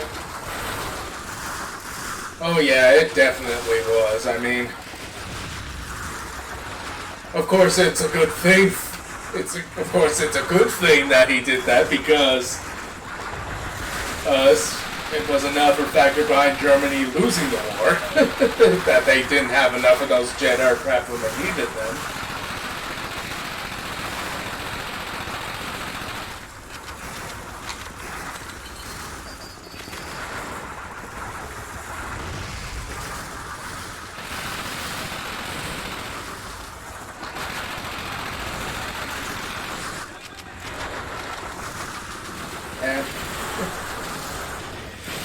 Yeah, I mean, I don't know, Otter, if you ever saw that Red Tails movie about the Tuskegee Airmen. I mean, I know that movie is highly fictionalized about their wartime experiences, but honestly, I did like that film. I mean, it took a lot of liberties with the history, but honestly, I didn't mind that they went the route of, you know what, let's do an old-fashioned style war movie about these guys. And to their credit, they did make all the dogfighting scenes in that movie quite entertaining. I mean, yes, the graphic-wise, it did look a little like something out of a video game, but it was exciting. Oh no, you don't, Hazard Shrek.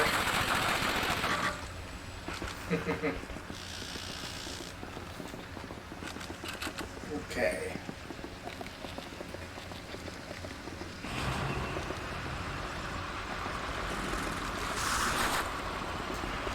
Do I switch to the BAR? No, that doesn't have enough rounds.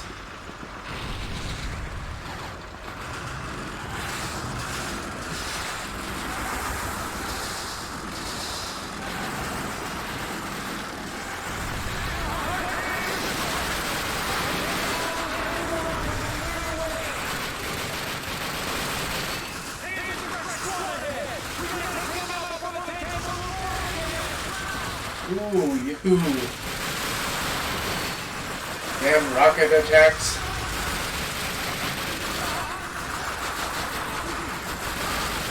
Of course, it's fitting that this is a rather difficult level to start out on, because, well, the Germans did make a really vicious fight for Aachen. I mean, this was the gateway to the fatherland.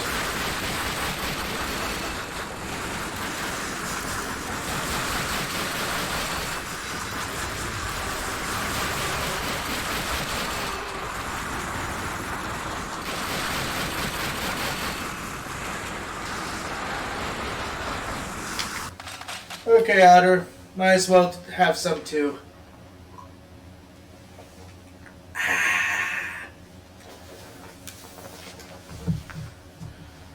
Well, and I hope the rest of you here aren't getting too bored by all this talk.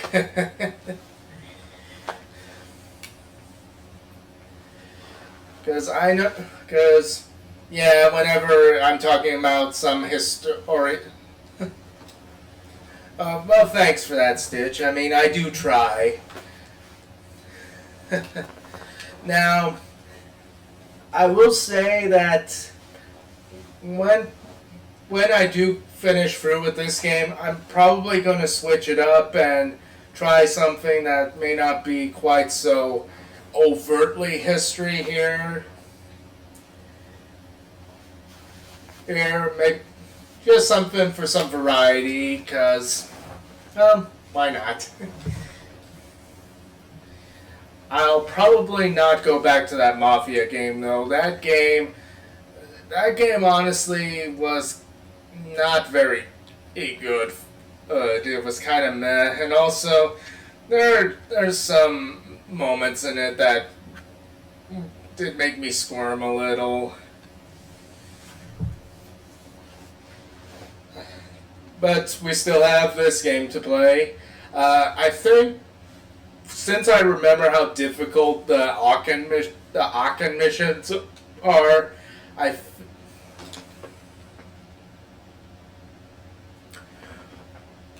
well, yes, I can. Yes, I can honor.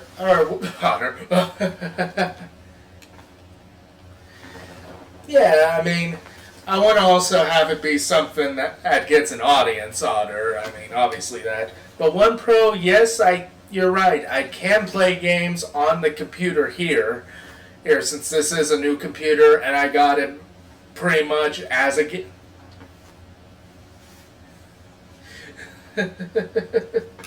It's yes. I mean, this is a gaming laptop specifically that I got. There are things I could play on there. There's actually. I'll have to look up. I'll have to look up all my info on it because it's been so long since I've bought anything from there. But have any of you ever heard of GOG, like the website GOG.com?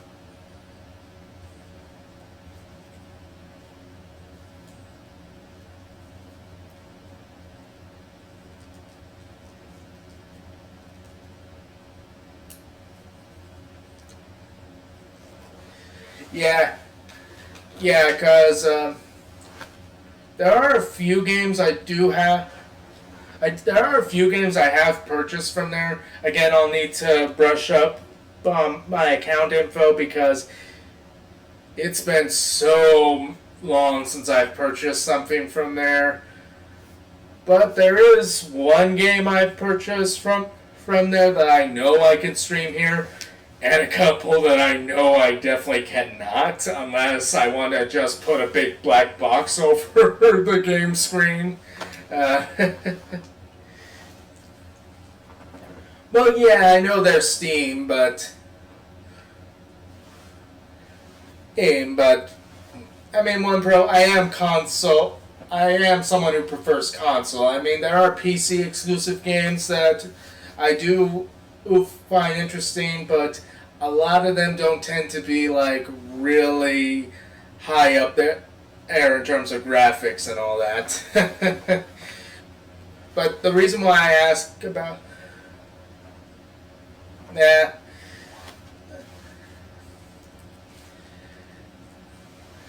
well, and also it's gonna be a while before I can afford like a proper gaming PC for like really up to date games and all that.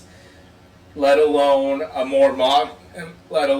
PS5 or more likely a Series X, because I will not have the money for that for quite a while. Of course,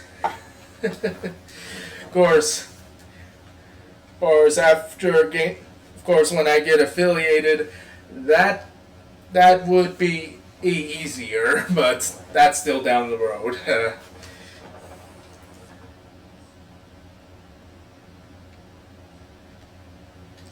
Yeah, that's the problem. That's a real problem because, well, so many more modern games require that you have a good internet connection because, a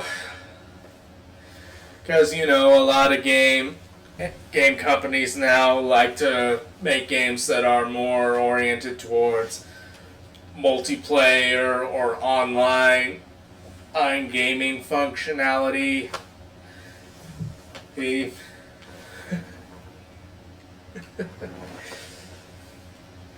Well, yeah, but with the GOG thing, one game that I know I have for that account that I can play on stream here, it is an old school game, but it would be fun to play on here someday, but that would be much later. If I decide, and if and if someone felt to be like going real old school, I did actually purchase once the LucasArts adventure game from the early 90s, Indiana Jones and the Fate of Atlantis.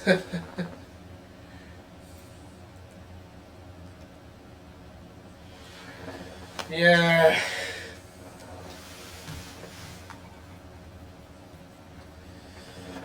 Yeah,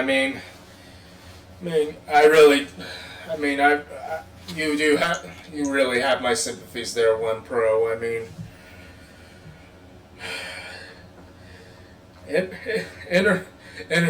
internet providers can be such jerks at times.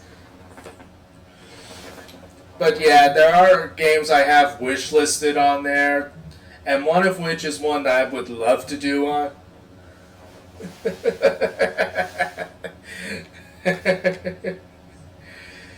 Yeah.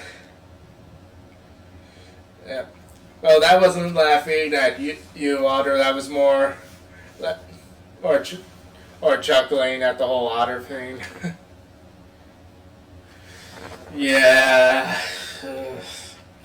Oh, don't get me started. But yeah, there is one game I have listed on my GOG account that I would love to stream on the computer proper someday, and it would fit the whole history thing I'm trying to go for. I don't know if any of you have heard of it. It definitely would be a fun one to stream because it has really quirky animation. Notice I said animation. I don't know if you've ever heard of it. It's called Titanic Adventure Out of Time. Yeah, have you heard of that game?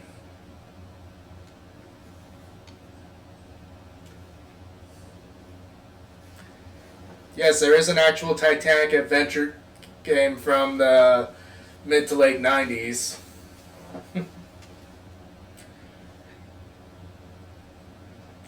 Yeah, it was made by a small studio that really...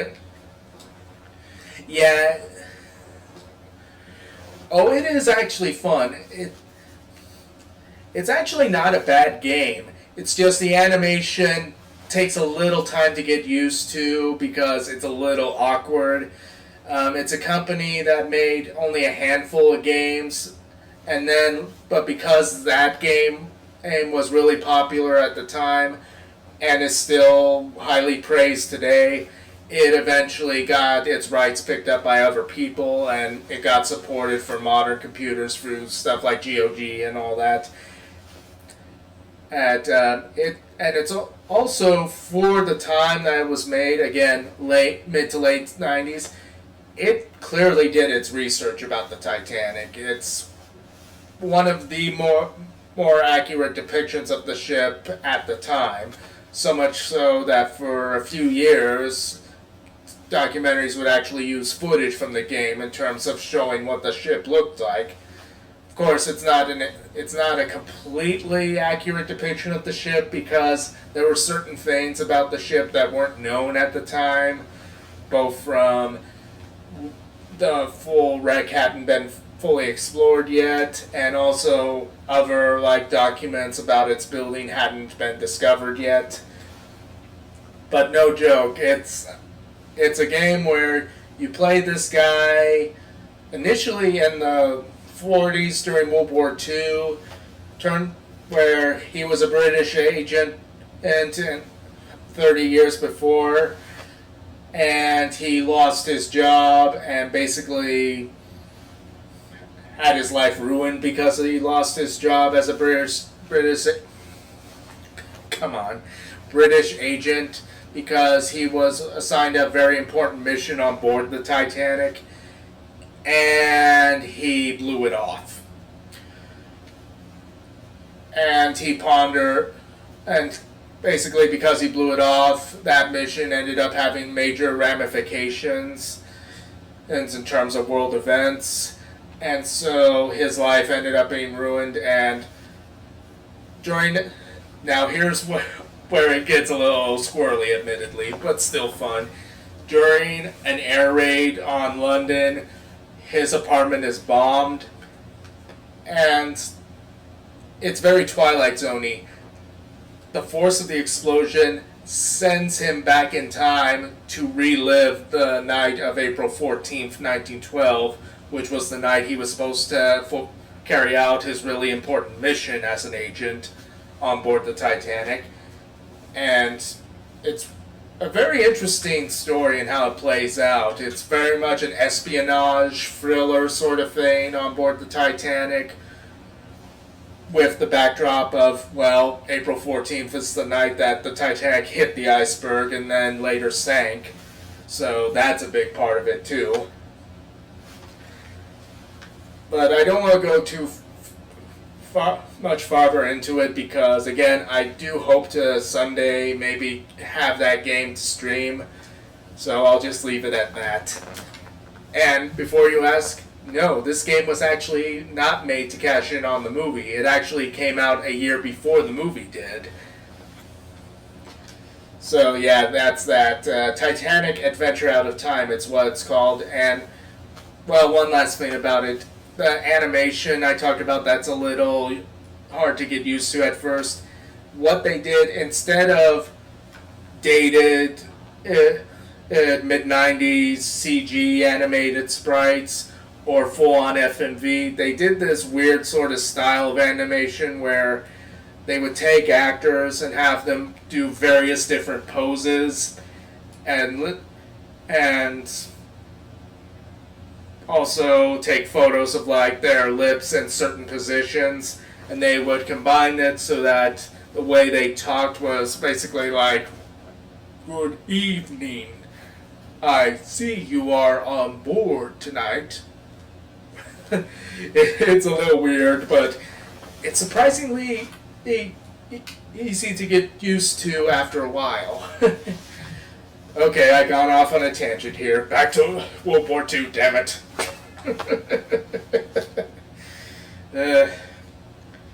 Yeah, I tend to get on tangents. I'm sorry. Okay.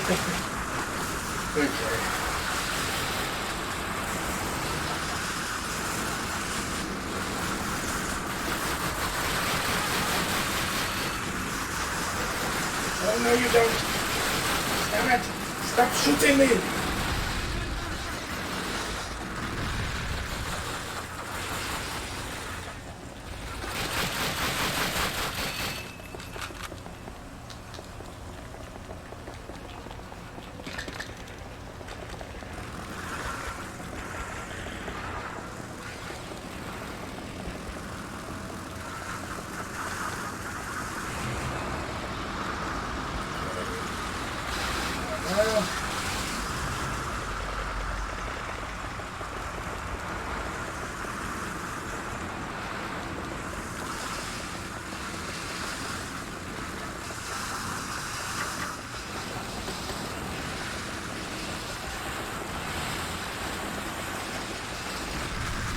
And you may wonder what the hell this thing is right here. This is the M12. Literally what they did was they took the basic chassis of another armored vehicle and they took literally surplus World War I artillery guns that really weren't being used very much, just put it on there, and they found that they were surprisingly very well adept at being mobile, heavy-hitting artillery when they needed it. Of course, as you can see, it's really not very well protected with armor, like a lot of self-propelled artillery during that war, so that was the trade-off.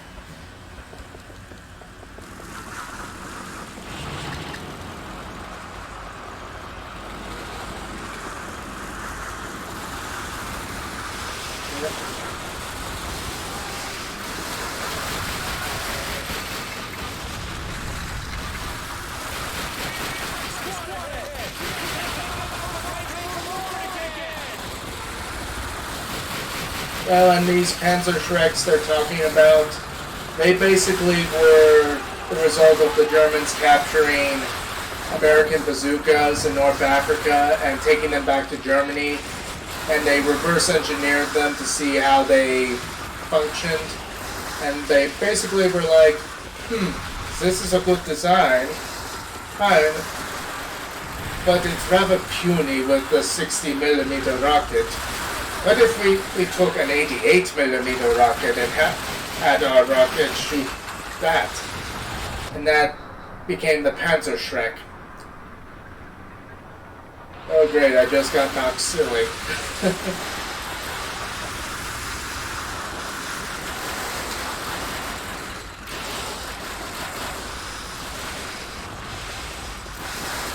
But yeah, Panzer Shreks, they were pretty much feared among Allied tank crews, especially when they had to go and help infantry clear out any built-up areas because, well,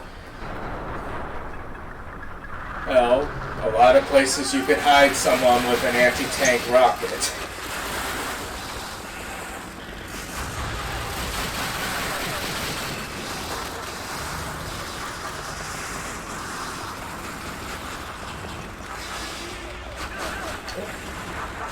Stop it.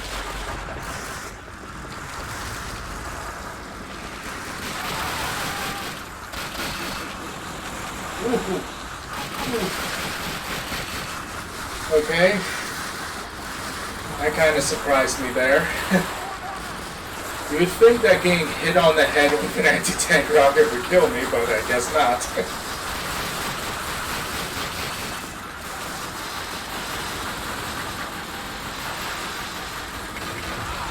Haha.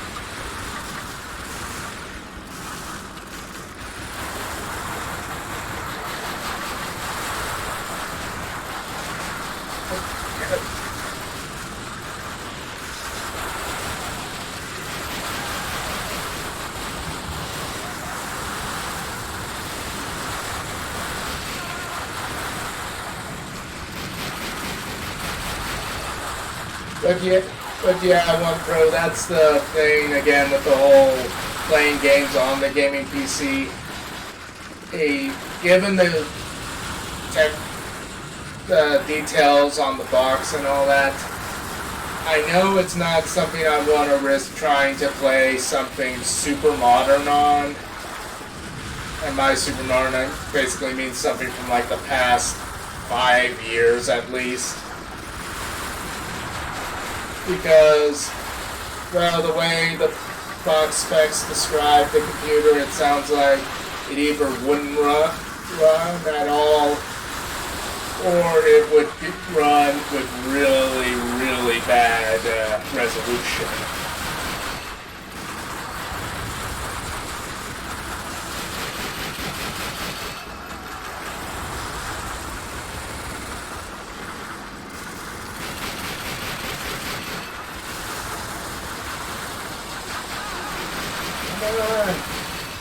Why aren't you tanks moving?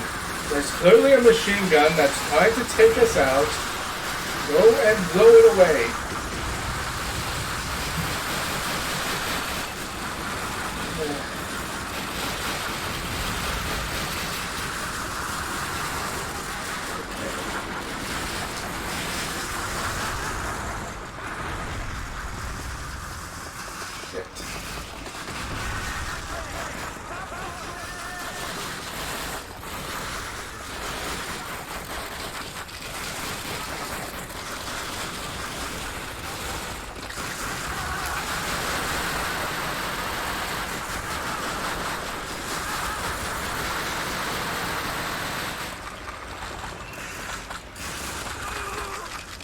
Okay, well, no wonder these guys are...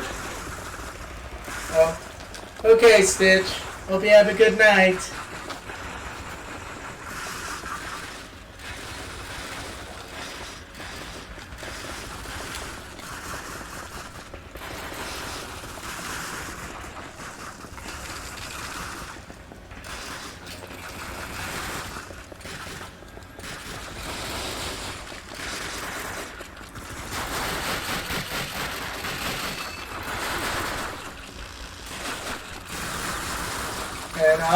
And Otter, One Pro, I have to thank you for behaving yourselves around Stitch here. Not that I expected you not to. I just really appreciate it, because, well... Because, yeah, I know that she's not part of the Cosmo group, but hey... I've got to hustle as much as I can in terms of trying to get affiliate.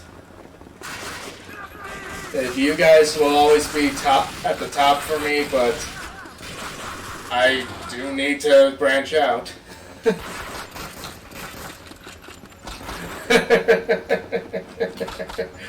Oh, you know I was kidding. And you know that.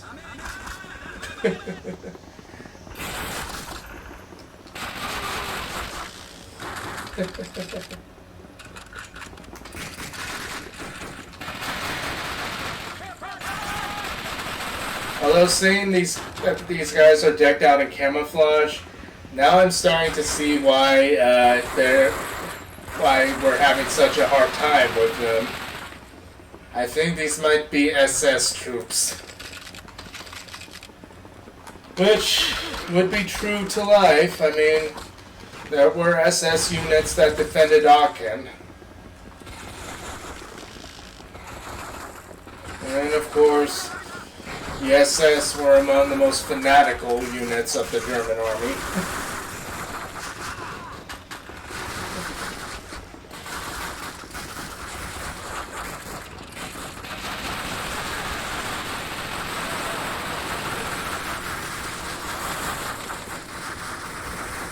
Yep.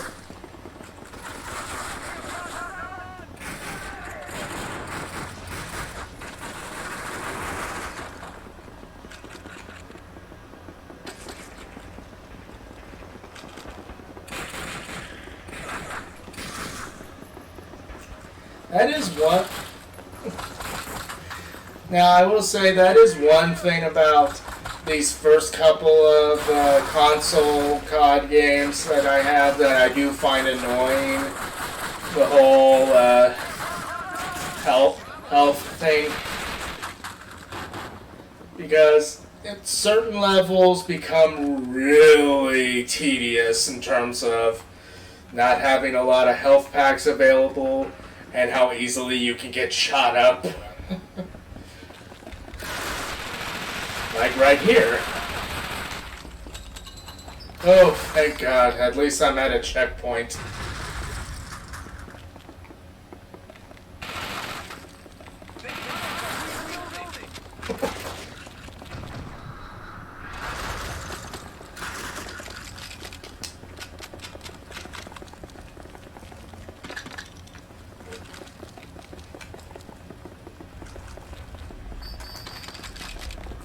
There we go.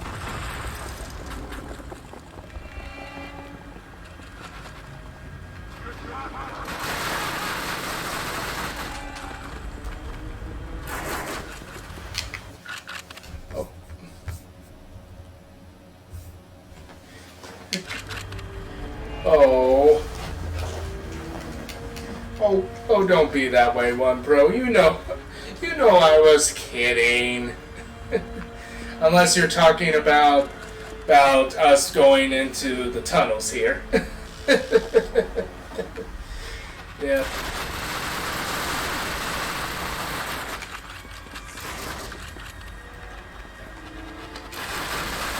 Well,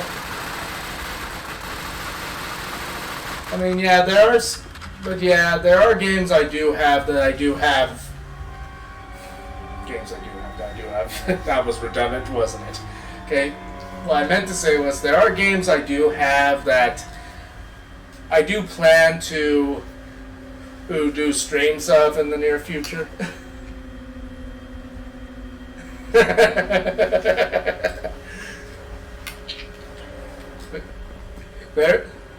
Very well, One Pro. To quote a certain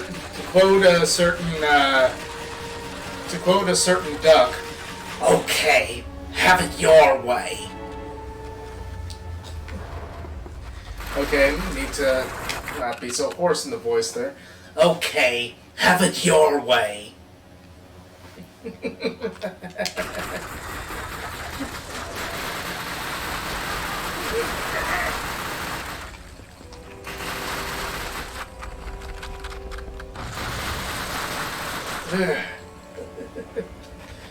But yeah,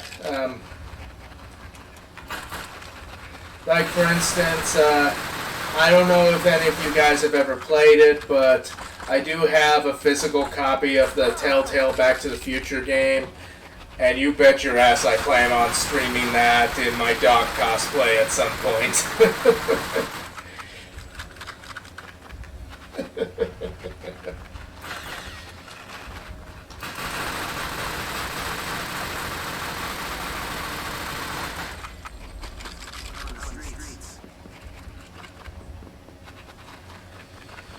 Well, doesn't really be running around out on the streets, Benny. I mean, yeah, we're exposed on the streets, but at least we can run and hide. We are kind of not given very many options here.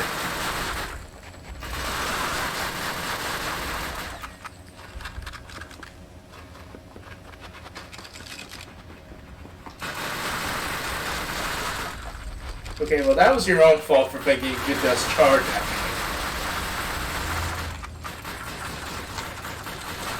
Fancy a pineapple?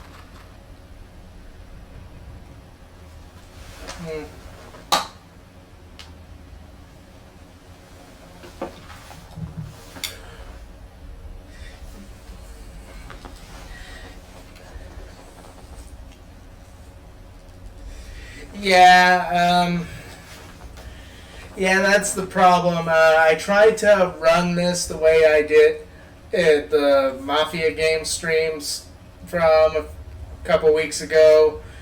Problem is, I can't really... Problem is, these damn headphones don't have a long enough cord for the jack to where I can either plug into this computer or into the TV I'm using and wear them and be able to just have the TV off while I'm playing it. So yeah, unfortunately I do have to have the volume up a little on the TV so that I can actually hear the game. Because yeah, I mean, yeah, this doesn't have a terribly long cord, unfortunately. And go figure, the controller for the original Xbox doesn't have a port for headphones.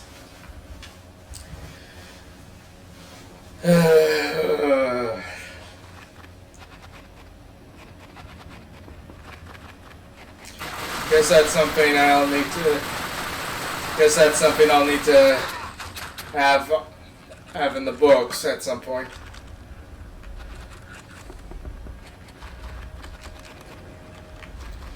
Going to set of headphones with a longer jack cable.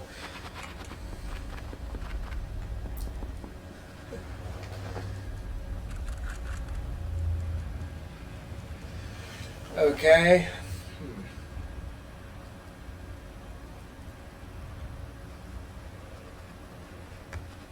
Okay.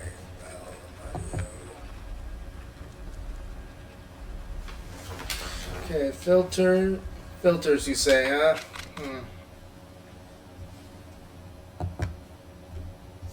No, not that one.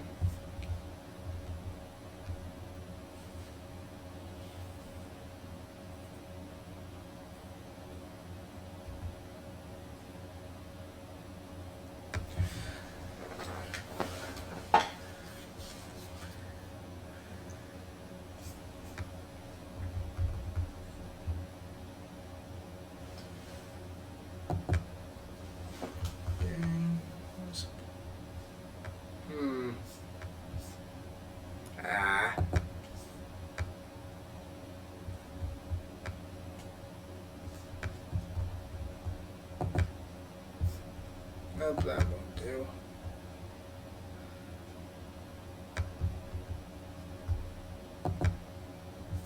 Yeah, that's not gonna work.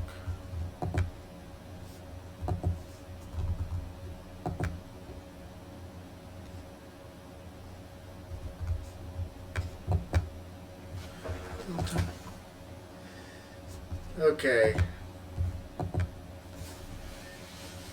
Add gain, okay.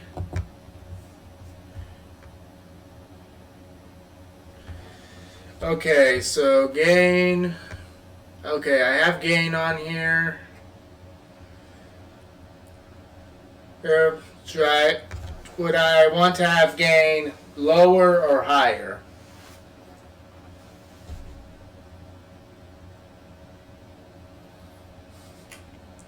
Again, technical difficulties.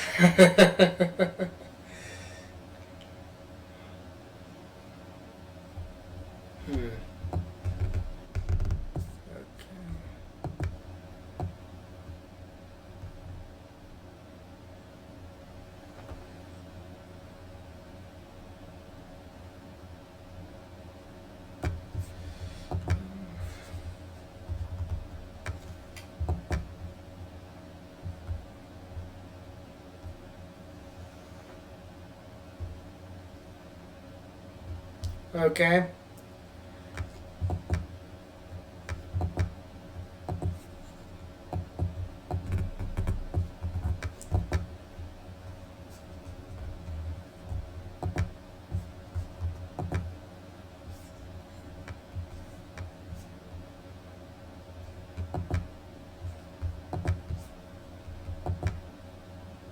Oh.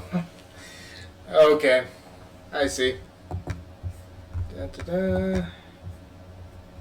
Filters. Suppression.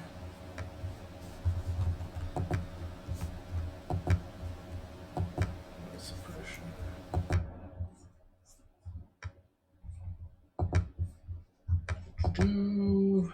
Filters.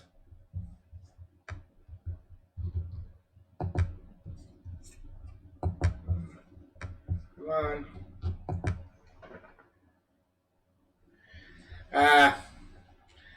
Yeah, I bet you have, I did again. I bet you have one, Pro.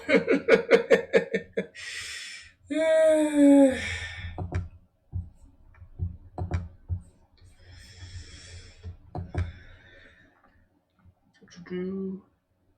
And compressor, okay.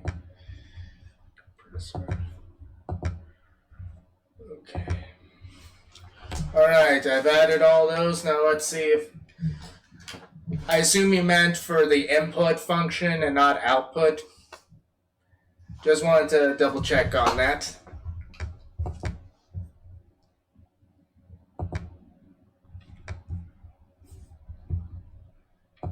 Oh no, wait, never mind. They're the same on both input and output. Okay. Now let's see if the sound's better for you.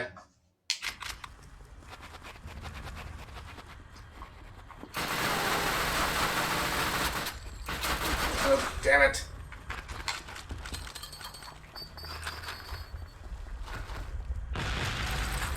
Oh, come on now. Ooh. Tried to kill me with a damn rocket. Did you see that? Sneaky.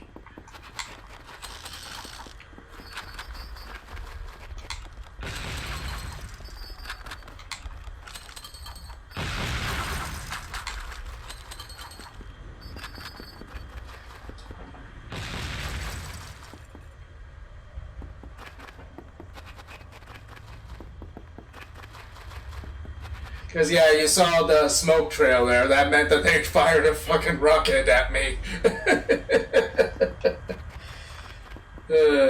Lovely.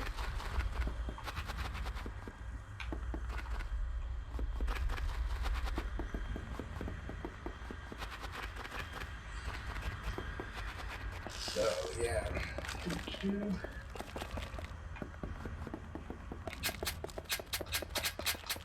This is not good. I need ammo.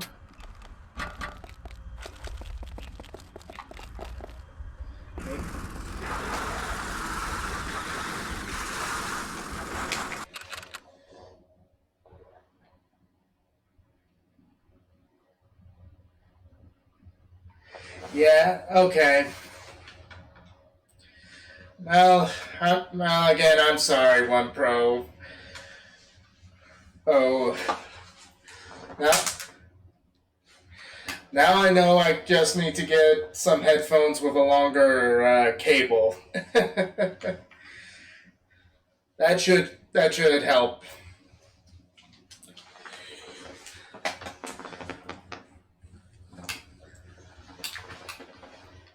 Okay, well that's good. Progress.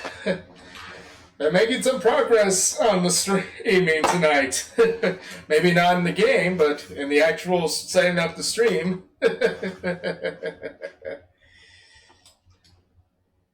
Yeah.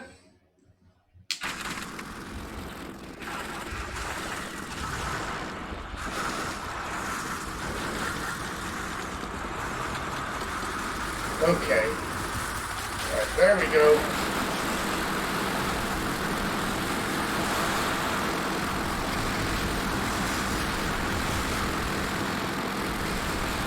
Come on. Come on there.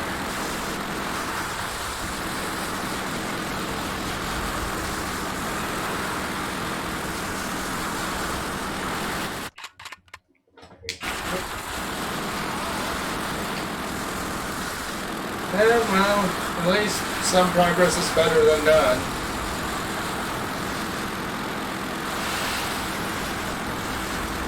Unless, of course, we're talking a World War I battle in which some progress was, what, 100 yards? That sort of slow. Stop it! Stop trying to blow our shit up. Haha. Here we go.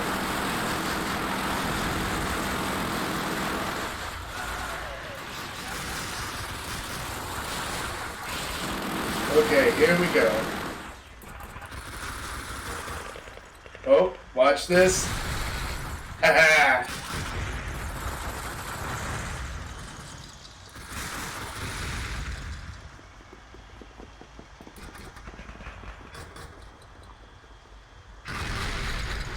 And if you're curious, that's supposed to be firing 155 millimeter rounds, so yeah, it had a punch.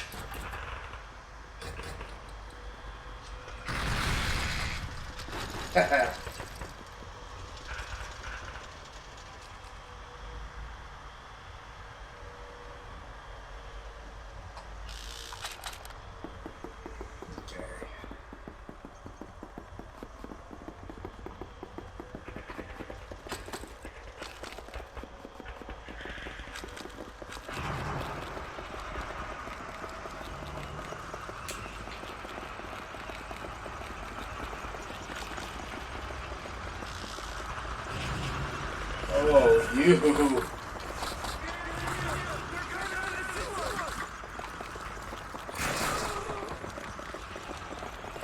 Oh, no, you don't. Where do you think you're going? Hey, you come back here.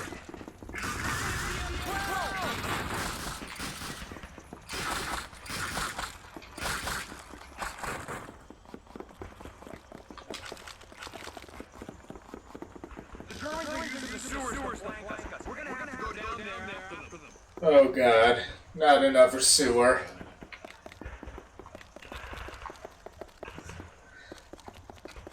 Actually, come to think of it,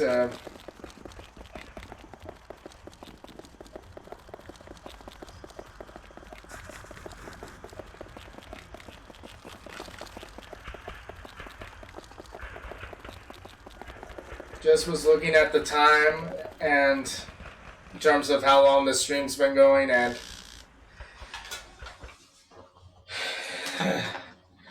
I just realized with how long I've been streaming and how late it is. I don't want to have to put you guys through another hour or so, which I think the next part here is probably going to be, because I remember this part being pretty tricky. But then again, I run the risk of next time I'm being stuck in the sewer as a good chunk of stream there too, so... Sarge, we've got to clear the Germans out of these sewers. We should blow all ladders leading to manholes to keep them from getting out. Use your explosives. Yeah. I'll leave it to you guys. Should I try going through this level and then call it a night, or would you guys rather have me wait until next stream and pick up from here? Because I realize that it is getting late, and I have been streaming for over 2 hours now.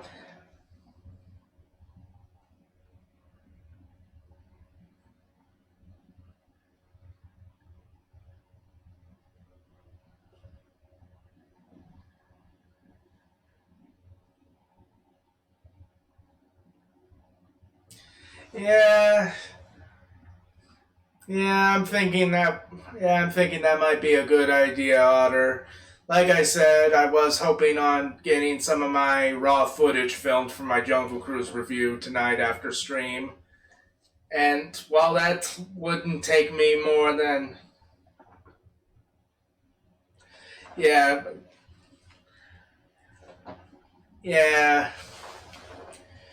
I agree, guys. I'll just exit out of the game and do a proper little bit here.